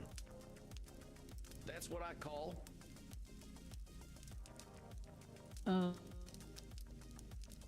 Control? That's what I call a control fallacy. Senora, you're one person. One powerful, intelligent, and talented person. But one out of billions. You can't expect to reach everyone. Doesn't matter how good the art you produce is. It ain't gonna help a fellow like me who grew up without ever having heard the name Michelangelo. Michelangelo? Who is Michelangelo? The guy what painted the Sistine Chapel. Michelangelo. Michelangelo did no such thing. Perhaps you are thinking of a man from New Jersey, or a turtle. It is Michelangelo. Senora, you want to talk about wasting time? What's using me as a punching bag doing for you? Very well. I will speak plainly. I am angry with you, Mr. Walls. Yes, perhaps not all I did was a waste of time, effort, and pain, but to think that much of it was, this is most horrifying. Yes, perhaps not all I did was a waste of time, effort, and pain, but to think that much of it was, this is most horrifying.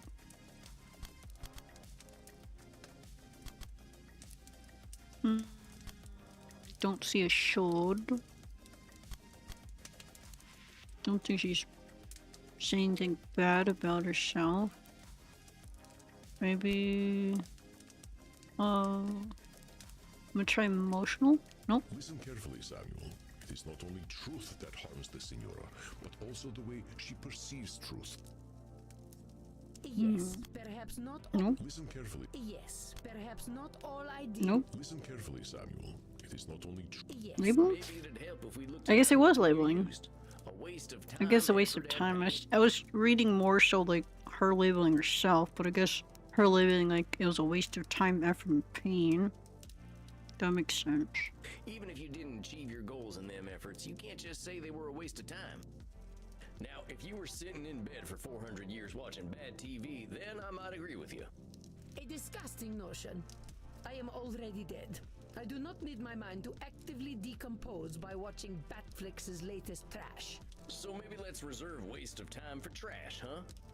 I can see why it'd be upsetting to see something you put a lot of effort into not work out. It is more than upsetting. It is devastating. I did not just fail to bring the understanding of true beauty into the world, I failed to bring it to my own familia. I watched them die, Mr. Walls. It was not the physical death that caused me the greatest pain, but the spiritual death. They had no care for the Gonzaga name nor the Deste name. Despite my sacrifice and all my efforts, they pissed away my legacy. Oh boy, sounds like there's a lot to unpack here. It is a dark and painful story, Mr. Walls. A story where my greatest joy turns to ash, and I was powerless to stop it. When last we met, did I tell you about my son? Nope. No, I don't think so. Federico. Ah, my dear Federico, my little clown, my delicate artist, my beautiful boy. I suffered for him, Mr. Walls. I put up with my husband, Frankie, and all his brutishness, all his licentiousness. All for Federico. I raised him to be intelligent and clever, to understand the gentle arts and philosophy. I raised him to be a Deste. But for all my efforts, I could not cool his Gonzaga blood, and it persisted for a century, to the ruin of our house. Control maybe? Because she's trying to control somebody? Kid's got two parents, whether they know them or not. And kids have got minds of their own. I refuse to believe that we are trapped by our blood. What was my destiny as a girl? Men of my time said it was to be servile and docile. A political pawn. What saved me from that fate? Knowledge, study, an appreciation of art, music, history, and literature. In the same way, I should have been able to save my son. Oh, it's a should statement. Why do you think you should have been able to save your son? I was his mother. If I did not save him, who could? I'm not saying someone else could. I'm saying that responsibility to save your son, that you should save him, doesn't line up with the truth. It ain't some kind of destiny for one person to save another. Clearly, it was not my destiny to save my son. But my failure did not end with my darling Federico. I was only 153 when the once great Gonzaga house surrendered all its honor to the hated Spanish. I stood by, useless as a statue, as the Gonzaga name burned in the war. Give me of 1 the second Montreal while I ban this succession. bot. Ban. Let's see. I stood by, useless as the statue. Useless as a statue, as the Gonzaga name burned in the war of the Mantuan succession. What's this war of the Mantuan succession all about? Do you know nothing of history at all? Oh, very well. It all began because my fool of a great-great-grandson, Vincenzo II, did not listen to me. Instead of dutifully procreating with his wife, he decided to impregnate mistresses. When he ate himself into the grave, the line of succession was broken, and the French and Spanish swarmed upon my home like cockroaches. I killed a great many of them myself, but it was not enough. Eventually, the Gonzaga lands were given away to both countries. Of course, this is common knowledge. I would have had your tutors beaten. Senora, the only tutors I ever had showed up after eating a can of baked beans. Disgusting. Disgusting? Stopping war that hate the Spanish? So wait, there's a whole ass war going on and you're supposed to stop it? How's that work? I gave up my humanity to guide my familia through the ages. If I could not do that, what was the point of becoming undead? Control. Being a vampire gives us a lot of powers, but it doesn't give us the power to control a single human being, let alone a whole dynasty of them. When the heck have we ever listened to our betters? I ain't no historian, but I know enough to know people are liable to making the same mistakes over and over again. Humans have got that whole pesky free will thing that makes them do dumb things. Perhaps you are correct. Stupidity is inevitable. I understand what you are trying to do, Mr. Walls. What am I trying to do, Senora? You are trying to tell me that I've been living a lie for more than 400 years. I ain't doing anything like that, Senora. Do not fret, peasant. We are in agreement. I have been living a lie. We all have. As I told you last time, I know my own foolishness. But time has not made my mortal concerns fade. In my mind, I know that virtue, love, chastity, wisdom, honor, these kinds of words were created by men to make us supplicant. But, fool that I am, I still love the idea of virtue. I have loved it ever since I was a child.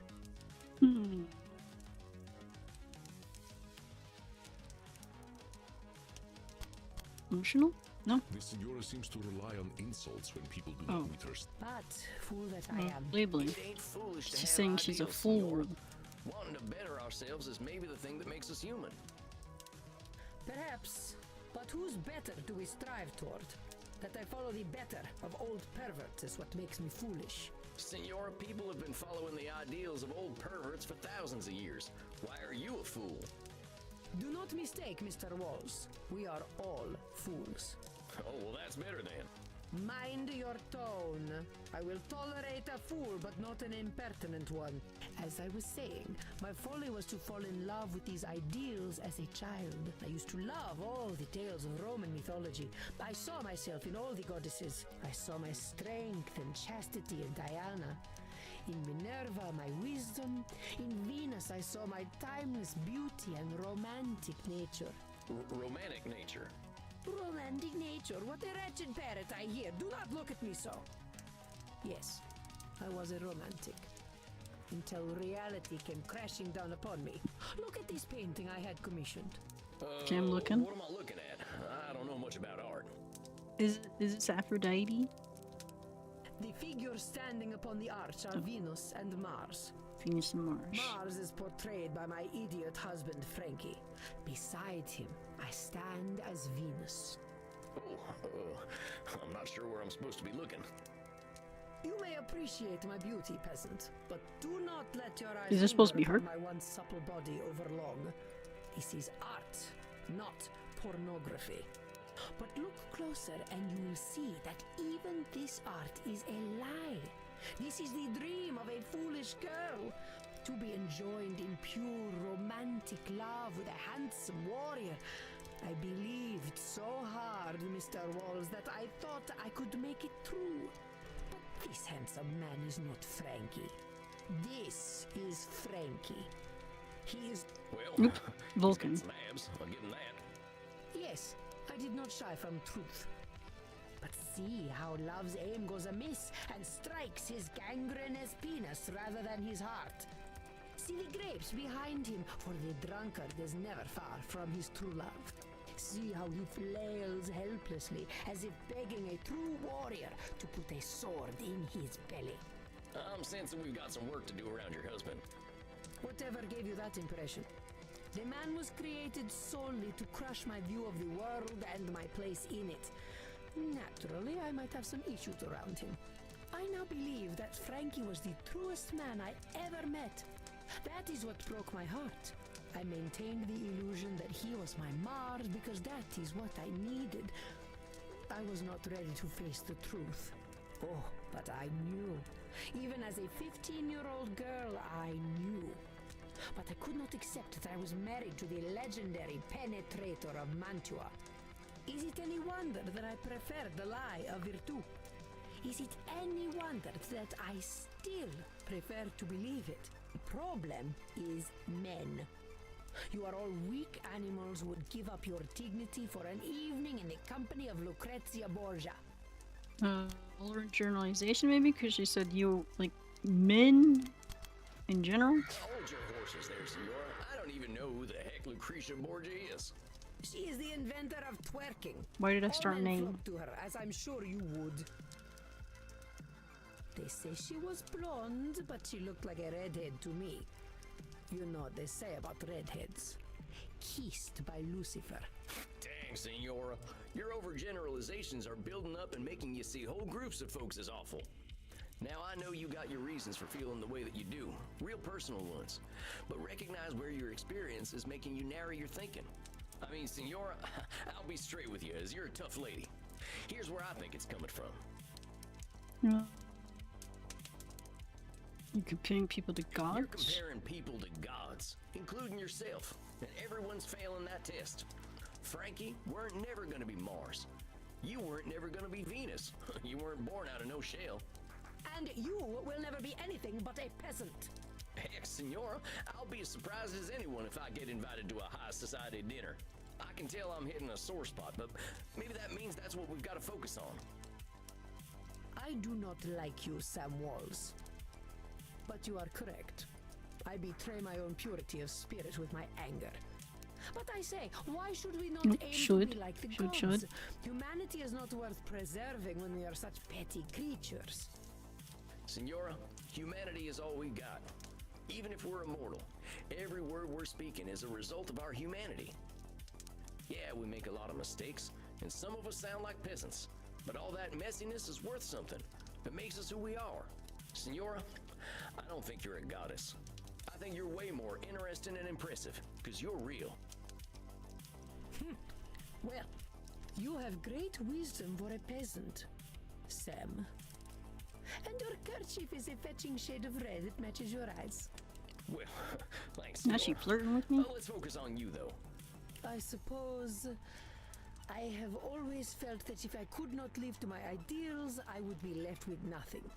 I would be discarded like Frankie's mistresses and die of some sex disease. Oh, Mr. Walls, I know you speak the truth. I wielded great strength in an age where women were not respected. But I alone feel the weight of my family's collapse. So I feel responsible for it. Control? Nope. Does Senora Deste's feeling of responsibility for her family Maybe that's emotional reasoning. It's a lot to bear, Senora. But that weight you're carrying doesn't mean you're the one destined to carry the weight. You get what I'm saying? This sounds like some of that excellent peasant wisdom of yours. Please explain. What I'm saying is that feeling you've got doesn't create truth. You feel that you have ultimate responsibility for your family, but that feeling doesn't make it so. Yes, I see. No one gave me this responsibility other than myself. That's exactly it, Senora. But I was the only person capable of preserving my family, Sam. That is what makes my failure so poignant. Control? Oh, dang it, I hit the Power should. over a situation rarely resides with one person, if at all. But Senora, I almost had it right the first time and I hit the accidentally hit should. Family. What if no one person was? I don't know. I never considered such a thing. Well, try to consider it now. What if you accepted that whatever was going to happen to your family was going to happen? You sound like a Calvinist. Never mind with the labeling for now.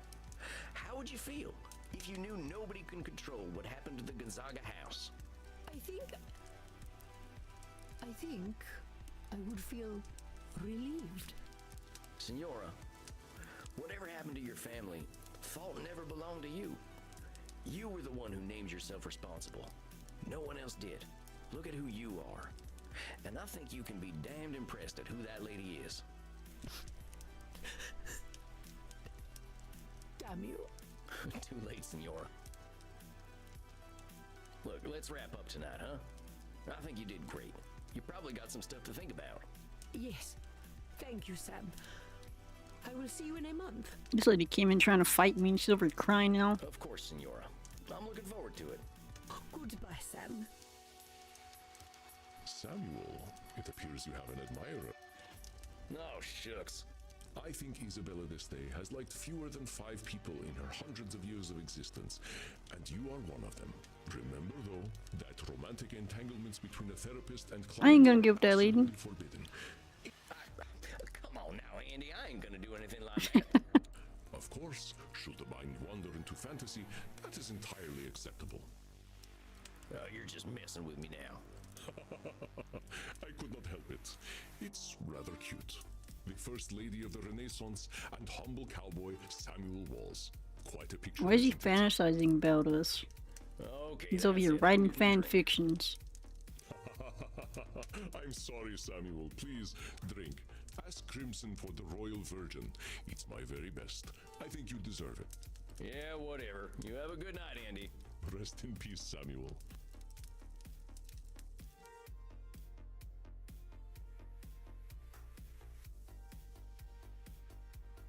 I thought I had family problems. I need me a Crimson special after that one. Howdy, Crimson. Think you could fashion me up one of them blood cocktails? I reckon so. Got a lot on your mind tonight, cowboy. Yeah.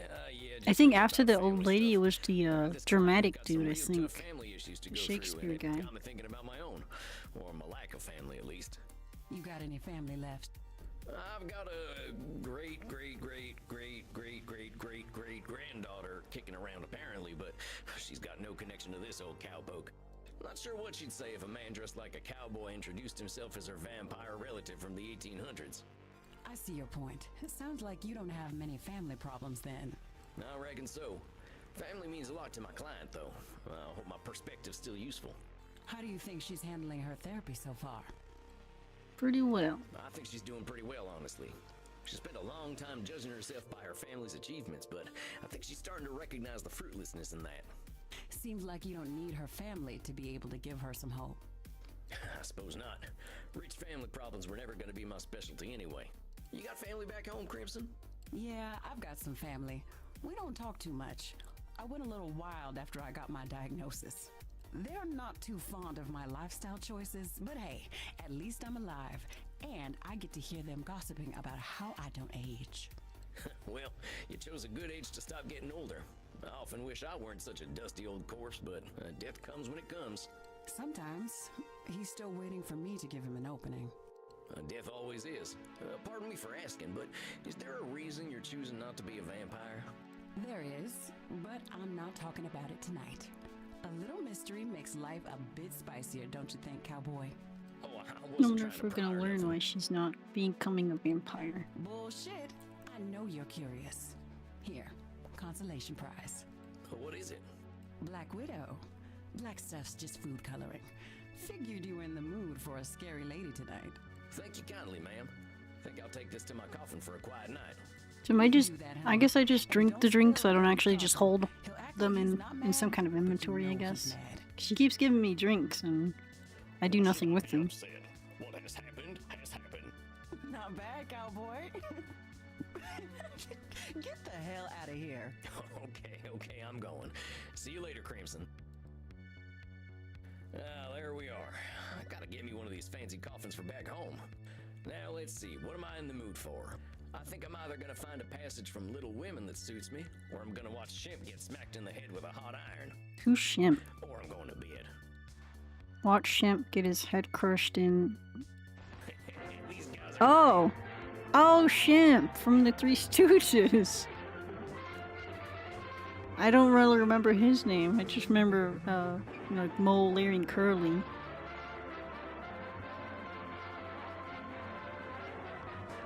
I was like, who's Shemp?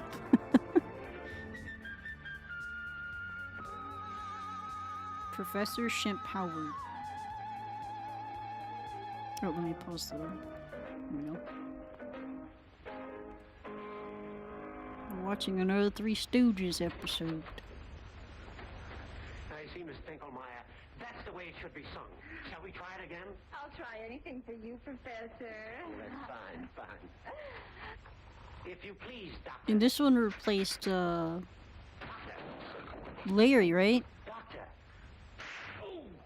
So that one's right to Curly?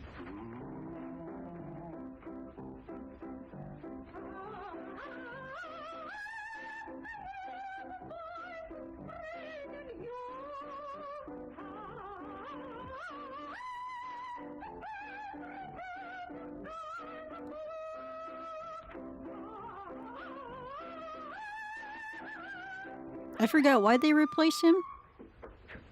No, you are too fortissimo, too allegro, too quantro. Oh, is that bad? It ain't good. You're supposed to be singing about the voices of spring, not the eruption of a volcano. Give with the throat, not with the bellows. Oh, Professor, you got it more like a bird. That's it. Give me the bed.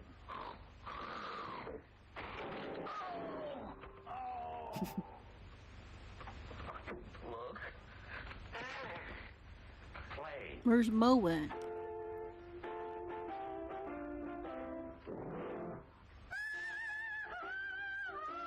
Curly had a stroke.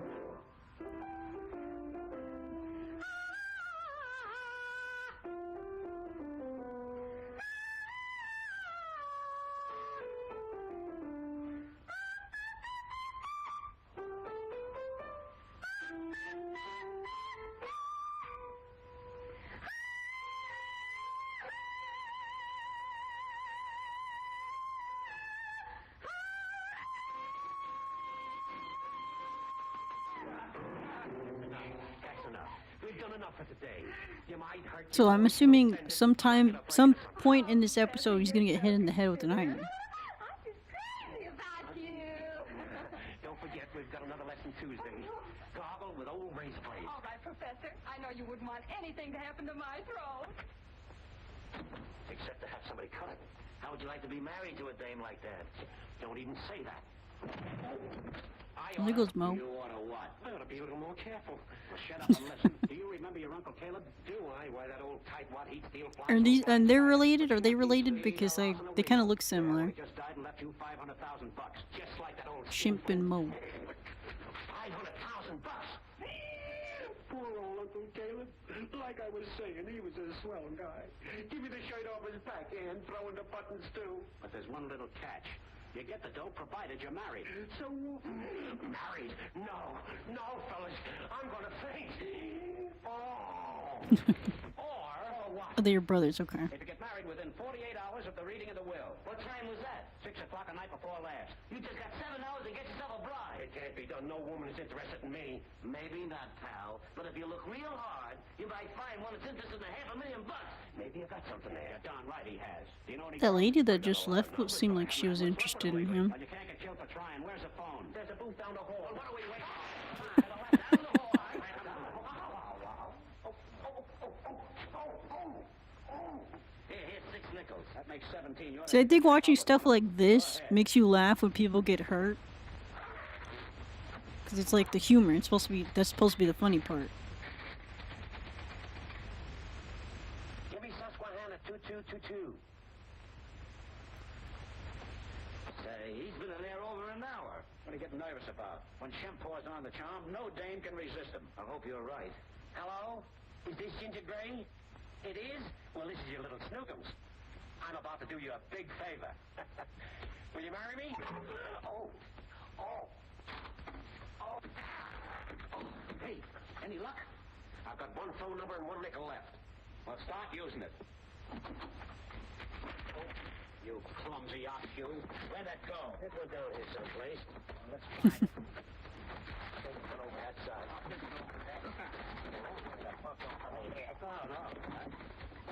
Here, take this receiver. I got it. All right, just take it. Wait a minute. All right. Here, now wait. Get this out of the hair here. All right. Easy, get off your foot. Look at what I got here. What is that? One of those. Yeah, and wait a minute. It leads around under my arm, then up here around the neck.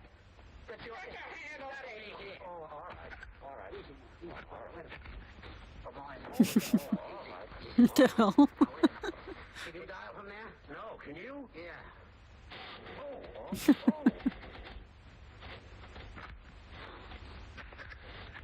I don't think I've ever seen this episode. Like this one.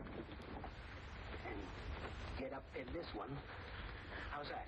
Oh, it don't feel as good as when I did this. Oh, wait. Take it easy. Now look. I feel like this would be in like a rom-com. Wouldn't this be like in a rom-com? Whole close proximity thing. All right, wait a minute. All right. Can't stand it. It started with the book, didn't it? Now his feet are in his face. Where's your hat?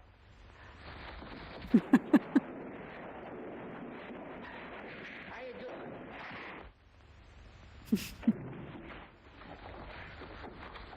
Get your hand out of my face. That ain't my hand, it's your hand. All right, you asked for it. Wait. Say, miss, would you like to get married? What? Get married. Well, I don't know, but you are kind of cute at that. Oh, it's not me, it's him. You gotta get out of this. All right, there isn't much time left. You know that, don't you? All right. What happened? That's what I want to know. Wait a minute. Oh, what happened to the lady that was singing when they first started? 'Cause she was into him. She's grabbing all over him. What a dish. I wonder who she is. We'll soon find out. Oh, wait, yes. Who's the new dame? Hey, Miss Hopkins. Miss Hopkins. Did you hear that, kid? And good looking, too. Go get her, Shep. Oh, well. You can't propose to a girl looking like that. We gotta give you the works. Come on.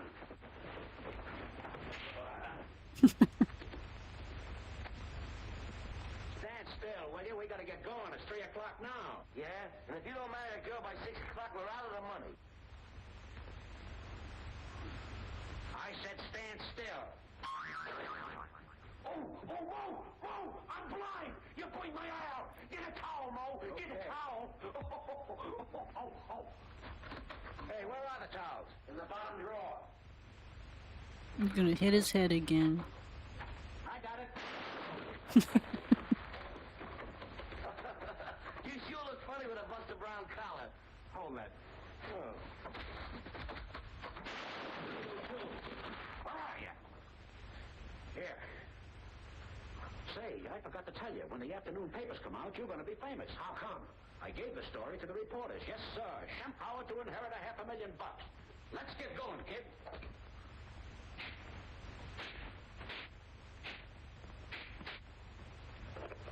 He's gonna poke him and he's gonna choke himself. I mean, like cut himself in the throat. Oh, stay out.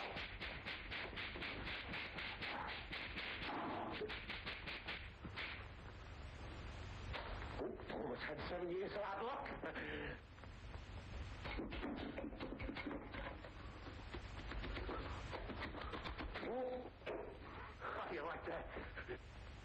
I said stand still. Oh! Hey, I cut off my head. No, my head is off. No, my head is off. My head is off. Oh, there I am. And as pretty as a picture. Yeah, Benade. Oh, get going. This means $500,000. I know what it means. Here you are. Boy, am I tired. Where do I throw this water?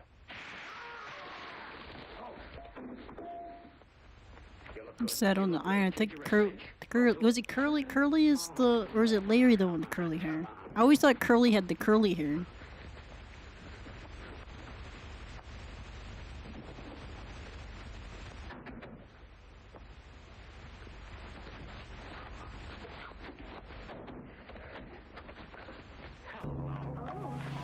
Oh, thanks for the hydrate.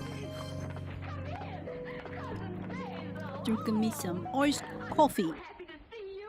I've just been dying to meet you. Does she think he's somebody else? You said you were.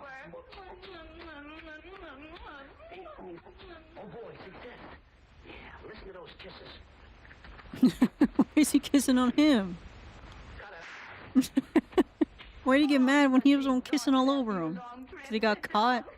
Let me look at you, Cousin Basil. Oh. Now don't you go. Did she say cousin? Hello? Yes, this is Miss Hopkins. Your cousin Basil? Well, then who is... I was you. How dare you pretend to be my cousin Basil? I'll teach you a thing or two. You what? Don't you dare strike me! Taking advantage of a poor, helpless woman! Boy, his kisses are getting louder. You horrible person, you! What happened, kid? Can I help it if I ain't cousin Basil? Professor, are you all right? That's the lady that likes him. He just needs to marry her. All I wanted to do was propose, but... Propose? Oh, Professor, this is so sudden. You mean you'll really marry him? Oh, of course. He's my little old dreamboat. Your little dreamboat is sailing. Wait a minute. Wait, why doesn't he want her? She wants him. We only got 2 hours left. Come on, get going.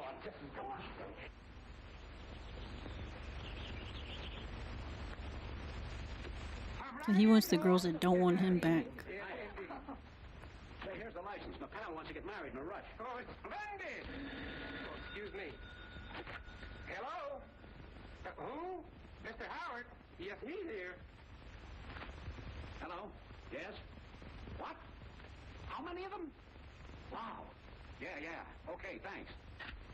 That was the clerk at the apartment. Those dames you phoned this morning found out about the $500,000 in the papers. Come on, pal, we gotta make this fast. Have you got the ring? Why, certainly I got it. Oh. What in the piano? Get it. Piante's just gonna close on his head. Listen, you. What? You know, I think the piano's out of tune. Go on. I think I see it. Look out. Get up, buddy. Get me out of here. My face. Oh, you want to spoil my looks? Impossible. Never mind your face and get that ring. It's 5:45. Oh, I'm awful sorry. I would have took out his whole eyeball. Quit playing around in there and get that ring. Get me out of here. Get me out of here. Dummy. He's all tangled up with wire. All right, well, back him up and let's break him out. He's just gonna fly at the piano. Piano! Shut up. Hey, sit him down. We've got a new grip. Easy, now wait. Get this stuff off. Oh. You get in the messes every time. Here, give me your arm. Now, a few minutes left and no ring, no nothing. Wait a minute, fellas. Here's the ring. How do you like that? Get out of here. It's gonna be too late by the time they get everything ready. Join hands, you lovebird. Oh, I forgot they said all the women want him now because he's gonna get a lot of money. She's the bride. Oh, yeah? Not while I got my strength. Tell me, Poodle, didn't you propose to me? Yes, but I'm with... Didn't you? Yes, but you tie me down. That was before I read the papers. Now I accept. Okay, Toots, let her rip. Oh, don't even close to me, sir. Wait. Oh, wait. Look at that. We better do something fast. Yeah. What's going on here?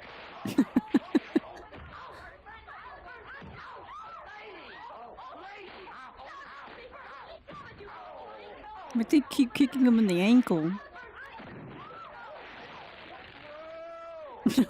Pulling his hair out.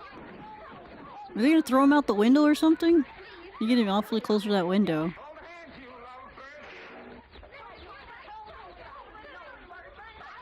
Oh, I thought someone was going flying out the window.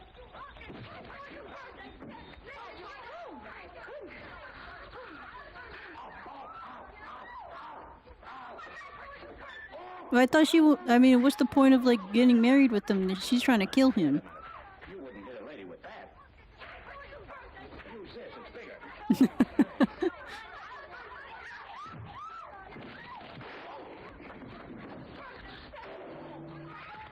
Will you marry me? Oh, she's torturing him before, so he says yes.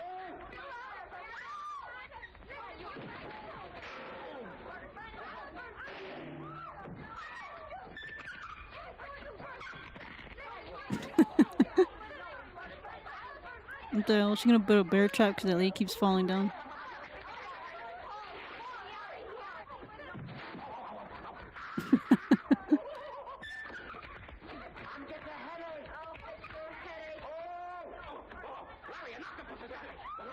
Oh, that one is Larry. Okay, Curly is the big one. For some reason, I kept thinking Curly was the one with curly hair because he had curly hair.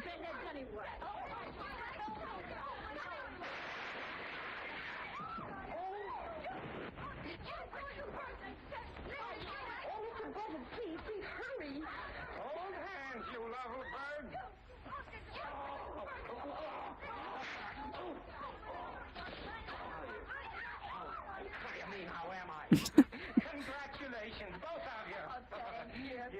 We're married. We made it. It's 6 o'clock and you're married. What happened? What happened? You're married. Kid, say something. Help! Help! Wait, did they get the money? I suppose, like, they're supposed to get the money. He gets married, then they get the money, right? But they didn't even show him get the money, so, like, how do we know he got the money? I'm assuming they're gonna watch it. It's gonna probably be a repeat. Good night, son. See you in hell.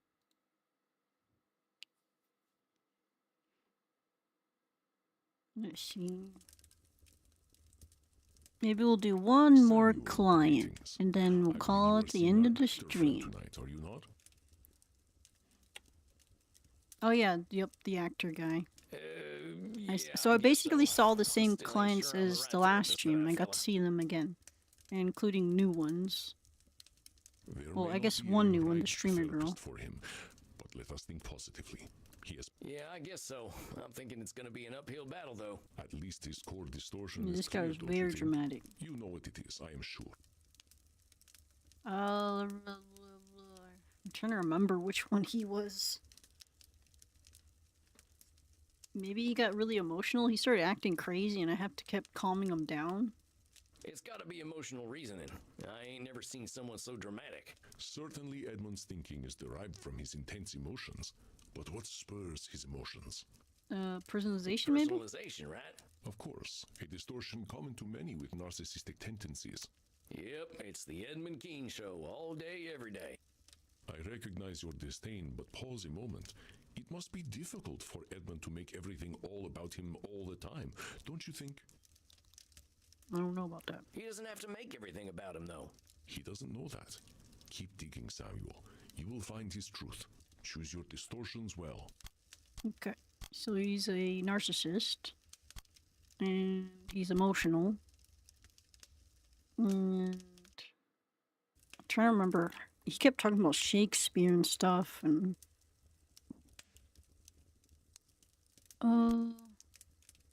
maybe control.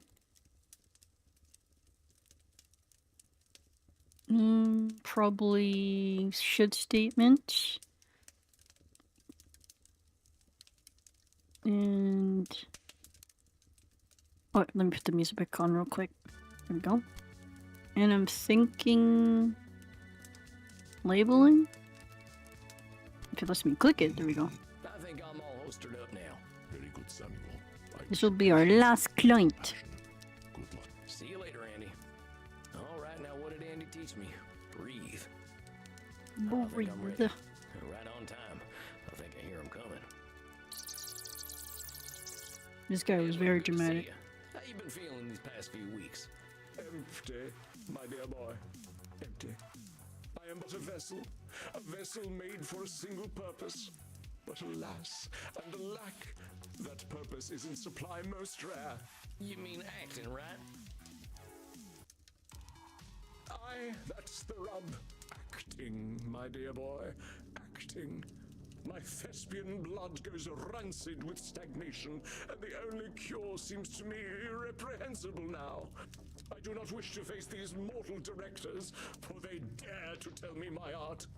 Ain't that what directors are? Oh yeah, he was saying he was the best actor in the world or something. I think that was something last time he was saying. My dear boy, some are born great, some achieve greatness, and others have greatness thrust upon them. No director can thrust greatness upon the already great. In mine own case, mine greatness hath already been achieved. Well, maybe you can help me understand a little better. You said that greatness was thrust upon you, right? How did that happen? Ah, you are curious to hear what circumstances created this actor non pare. I cannot blame you. Well, recounting such a history will please me indeed. I first rattled the foundations of the stage as a mere babe. Indeed, too young for memory, and yet old enough to command attention. Clad only in swaddling cloth at the age of 4, I was Cupid himself. But my arrows seemingly went astray, for the entirety of the audience fell in love with me. It is the stuff of legend. For tender as my mind was, I could not bear witness to my own greatness. But you said greatness was thrust upon you. It was a matter of necessity. You may not guess it from my gentle speech, but I am no lordling. Selfishly, and surely to spite me, my father shuffled off his mortal coil when I was but a babe in arms, ere I ever graced the stage. It left my mother and myself in dire straits. Selfishly and surely to spite me, your father shuffled of his mortal coil when I was but a baby. Don't see it should. Maybe... Oh, thanks for the posture check. I'm assuming...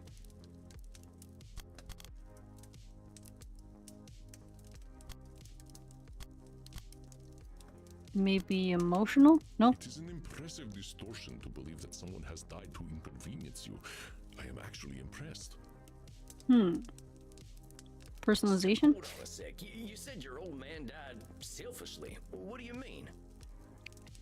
Well, what kind of a father drinks himself to death when he has a beautiful baby son at home? I at least waited until my son was older before I did the same. Eddie, come on. Listen to yourself. I'm sure you didn't die to spite your son, just as your pa didn't die to spite you. I ain't gonna deny his choices hurt you, but they weren't all about you. Forgive me then. 'Tis ever the fate of an actor to feel every emotion more keenly. The situation my mother and I were left in was most precarious.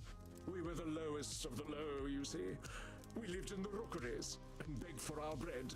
But he that hath wit must make content with his fortune's fit. And oh, did we beg. She was my Queen Gertrude, and I her filthy little Hamlet. Did I mention I played Hamlet at age 14? No, I hadn't heard that. Well, anyway, my mother was a competent actress, but it was my wit alone that saved us from destitution. Forsooth, I was so prodigious that, at the age of 7, I garnered the attention of one Reginald Flopbot of the Worthington Flopbots. 'Twas he who paid to get me off the streets and into the dormitories. He said, "Edmund, my cherub, the streets are not for you. One day you will be the greatest of actors." Hey, how about that? You went and proved him right. Piffle. Master Flopbot never gave a fig about my potential. I was a prop to him, a symbol of his generosity and high breeding. Every month, he would stage an elaborate party with all the well-to-do society of London. The dandy fop would stand upon a dais and announce himself as the saviour of the city's poor. That was my cue. I would be lowered down from the rooftop, wearing naught but swaddling clothes and a set of opulent wings. The gentry's delight was my dungeon. But I would flit among them, reprising my breakout role as Cupid by shooting little arrows of love at them. At the age of 7, it was most disquieting. At 11, on the cusp of manhood, the shame was too much to bear. Dang, Eddie, that sounds awful. That flopball fella had no right to do that to you. No, indeed. I remember my last performance quite vividly. The titters and leering glances from the guests linger ever in the back of my mind. And fool that I was, I played my part still. I'd say that's labeling because he called himself a fool. Instead of shaming myself. I'm gonna say labeling. You were a fool for playing your part. What choice did you have, Eddie? It is simple logic. Only a fool plays the fool repeatedly. Many a bottom have I known that never played the Dane, preferring the comfort of a familiar role. Well, Eddie, it's a little reductive to say that everyone who plays the fool is a bottom. There ain't nothing wrong with letting your partner take the lead.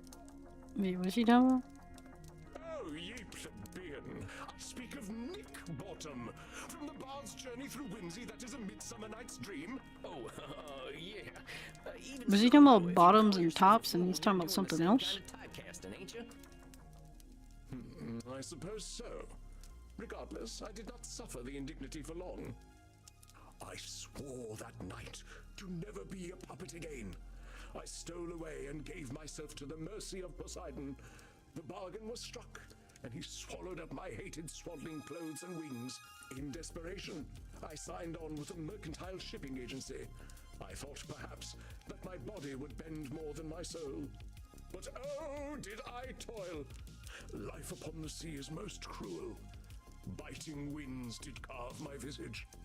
Low words hardened my heart, and heavy weights left me bent. By the time I had fulfilled my bargain with the Lord of the Sea, I had become an older man, my efforts etched into every crease on my face. Dang, sounds intense. How long were you at this job? An age, a life.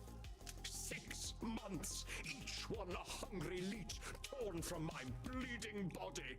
I am convinced this gauntlet was prepared for me alone, for ne'er in history has one so blessed by grace been subjected to such toil. I think that might be personalization? Eddie, I gotta stop you there. It's gonna be a lot easier Sound to very accept main the truth when you character. realize you ain't alone in your suffering. Hell, there ain't nothing more human than suffering, and historically, kids ain't had it so good. But none suffered as I suffered. A boy such as I was not meant for such misery. Compadre, I had my first kill and no home at 12 years old. My brother had a stutter his whole life on account of the regular beatings my stepdaddy gave him. Maybe your suffering felt like the only suffering in the world, but it wasn't. And it'll hurt less when you realize you weren't alone. But keep telling me your story. I already know there ain't nobody like you in the world, so don't worry on that account. Now then, at last, we close the circle, as nature ever demands. I returned to London, and into the graces of my dear Uncle Moses and his comely mistress, Charlotte. 'Twas she who filled my dramaturgical quiver with dire arrows, fletched by the bard himself. And when my deft fingers plucked the bow of humanity, at last, I was free. Huh? I cannot speak more plainly. The good woman taught me the works of Shakespeare, and armed with this knowledge, I conquered the stage and saved myself from toil. Oh, well, right. And so, you see, the die was cast from the moment I was born. The stage was made for me, and it was my skill upon it that saved me from the streets, and saved me once again from a life at sea. Personalization. Man, I got some good news and bad news for you. The truth of the matter is, fate doesn't give a stable full of horseshit about you. Ain't none of us are that special. The world ain't waiting for us to show up. It's just gonna keep turning. Perhaps you are right, my dear boy. You are correct. My success was not... He hasn't gone crazy yet. Last time I was talking to him, he started going crazy and I had to calm him down. The fates said, Edmund, you are a child of the slums. But I shamed the immortal hags in my own manner. The stage roused my spirit. thus I knew my destiny lay upon it.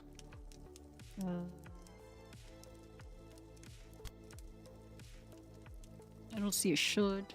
I clicked personalization like 2 times right. I kind of feel like there's no way it's a 3rd time. But maybe. Let me see. Control? No. Edmund is conflating his emotions with divinations, but I would question his divinity. The stage Okay. Emotional reasoning, probably. There You we go. got it, amigo. You wanted the stage to be your ticket out of the bad days. Maybe that's why you were so successful. Your intrinsic motivation made you keep pushing to be better. 'Tis so. 'Tis so. The threat of the rookeries loomed ever upon my overladen spirit. Acting presented itself as a way to keep myself out of them. It is natural that I should weigh its importance so heavily. I can see why acting means so much to you, Eddie. I probably feel damn near the same about the things that got me out of my bad days. Thank you. Then you understand how my alienation from the theatre does pain me so. And yet, the cure is as deadly as the illness. These damnable critics! Not a single lifetime among them, and they deign to challenge my interpretation of the written word. They simply cannot relate to my singular experience. I will bear my soul upon that stage, and they will all sneer and malign it on their internet profiles. I took a look at your Wikipedia entry last night, Eddie. Well, maybe you've had a few bad critics here and there, but history says you're a legend, and your work speaks for itself. Hell, you were around before film was ever a thing, and people still remember you. Ah, your words warm me, as an heir-sat son for the one we have forsaken. With thy help shall I gird my soul mayhap, and grace the stage once more. Well, let's talk about that then. What's the biggest thing stopping you from getting back up on that stage right now? That it all simply might not be worth it. Why should I bear my damned soul when the audience hath not the sight to see it? Maybe I can ask you a question then. What if there were no audience? No audience? Do you know what a stage is, sir? It is a platform where life in brief may be portrayed. It is a platform because it is separate from the audience. Without such, the stage ceases to be a stage. As in, if a tree falls in the woods and no one's around to hear it, does it make a sound? Simply but elegantly put, my dear boy. Without the audience, the stage loses all meaning, like a monarch without a kingdom. Let's figure out how we can bring it back to acting. Forget the audience. I know we can't see in mirrors and all, but what do you think of filming yourself? Brilliant notion. Yes. I shall become my own audience. I shall bring myself to rapture. Forsooth, if I cannot pleasure myself, whom can I pleasure? We're still talking about acting, right? Oh, my dear boy, the pleasures of the flesh are secondary to one who knows character above all else. Indeed, we speak of the noble art. I shall do as you suggest. If there is one on this lonely orb that can inspire an artist such as I, it is myself. I ain't sure I'd put it exactly that way, but I think you're touching on the thing we've been talking about. The motivation's got to come from you, amigo. We are of one mind, dear boy. Perhaps I left my muse in the mortal realm, but I shall find him once more. Not only for myself, but also for my public. Yea, the masses flock to my Wikipedia page as moths to a flame, each a silent plea for the return of the one true artisan of the stage. Now hold your horses there, Phil. You're reading a little too much into the whole Wikipedia thing. There's 1.5 million reasons why people might be looking you up. I mean, I hear tell the biggest Wikipedia page out there is the one for that coronavirus that got all them mortals all worked up. And I'm pretty sure they don't want that coming back. And thus dost thou scuttle a burgeoning friendship with the cannons of enmity. Why must you challenge me so? That's my job, compadre. Ain't we had some good breakthroughs today? We couldn't have gotten there if I'd been busy agreeing with everything you said. Very well. But I still say you are most vexatious. I've been called worse. I think we got some homework for you, though, right? You're gonna film yourself and do some acting for its own sake. We'll check back in a few weeks. But Eddie, I think you're doing great. We made a lot of progress today. Naturally. The human condition is my oeuvre. Nevertheless, you have been a competent guide. You have reminded me of what is most important in unlife. Me. I should like to give you a gift. Oh, come on. You don't need to do nothing like that. What's he gonna give me? Nonsense. What the It is hell? An no use autograph to with me, his but face? It is beyond price for you. It is my headshot, signed with my autograph. This guy is so full of himself. Thanks, Eddie. Cherish it always. If you help me to find my muse, then it is a gift even more precious. And I will find it ere we next meet. Of that, I promise you. Well, let's not put the pressure on, amigo. Just enjoy some acting. That's all I'm asking for. I'll see you in a few weeks then, okay? Verily, so it shall be. Godspeed then, boy. Thou shalt witness me new and on. Farewell. A job well done, Samuel. I was particularly impressed at the way you challenged Edmund on what acting means to him. Yeah, he's a weird fellow, but I think he's gonna do okay. It can be hard for our kind to retain our intrinsic motivation. Something must keep him going. I do hope that he will find his. But you, Samuel, must rest. The work you have done in these past 2 months... So I've been deserves to be a celebrated. vampire therapist You for will not 2 even months. appear in this dusty room. Perhaps you can even be encouraged to dance. I think I'm gonna need a lot more therapy myself to get to that point. Am I gonna dance at one point? Because they keep trying to make me dance. So am I gonna dance one day? Very well, Samuel. Then let us at least make sure you get well nourished. Find a friendly neck downstairs, my friend. You deserve it. Oh no, it's gonna be the goths. That's the only people I drink off of.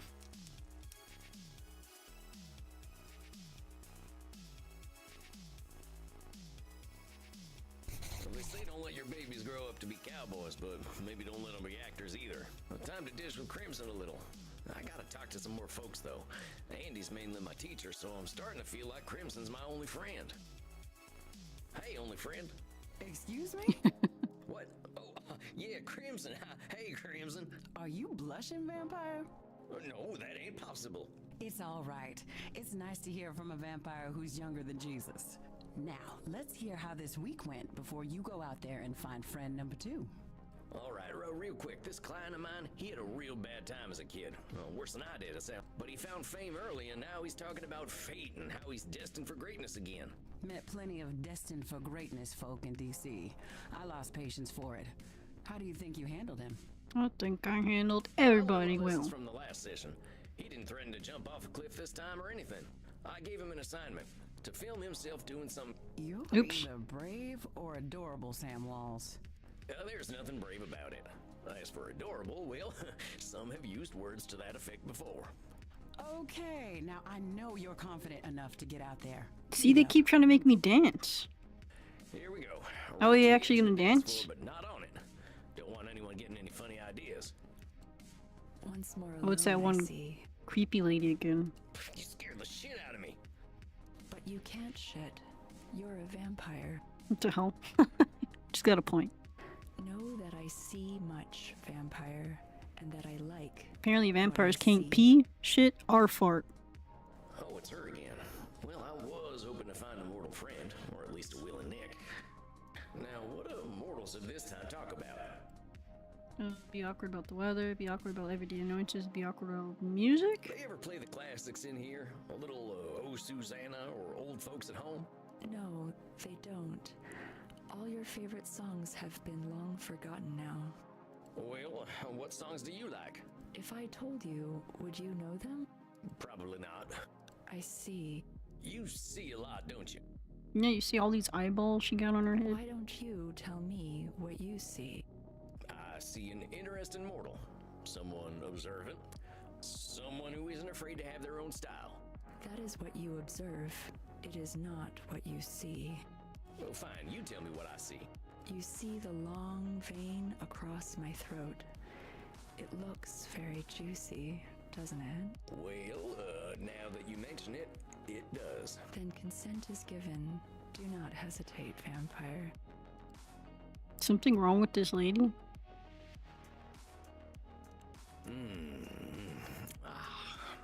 Shucks, that was something else. You got good circulation there. I see. And what do I taste like? Kinda earthy. You could use some iron. What do you eat most often? I eat a lot of carrots. They're supposed to be good for one's eyesight, and I like to see. I see now that you are tired and wish to enter your state of torpor. Well, maybe I'll see myself out then. That's offensive. I'm going to leave now. Why is it offensive? She keeps saying the word C. Well, at least I got a full belly. And now, time for some shut-eye. Is she like a witch?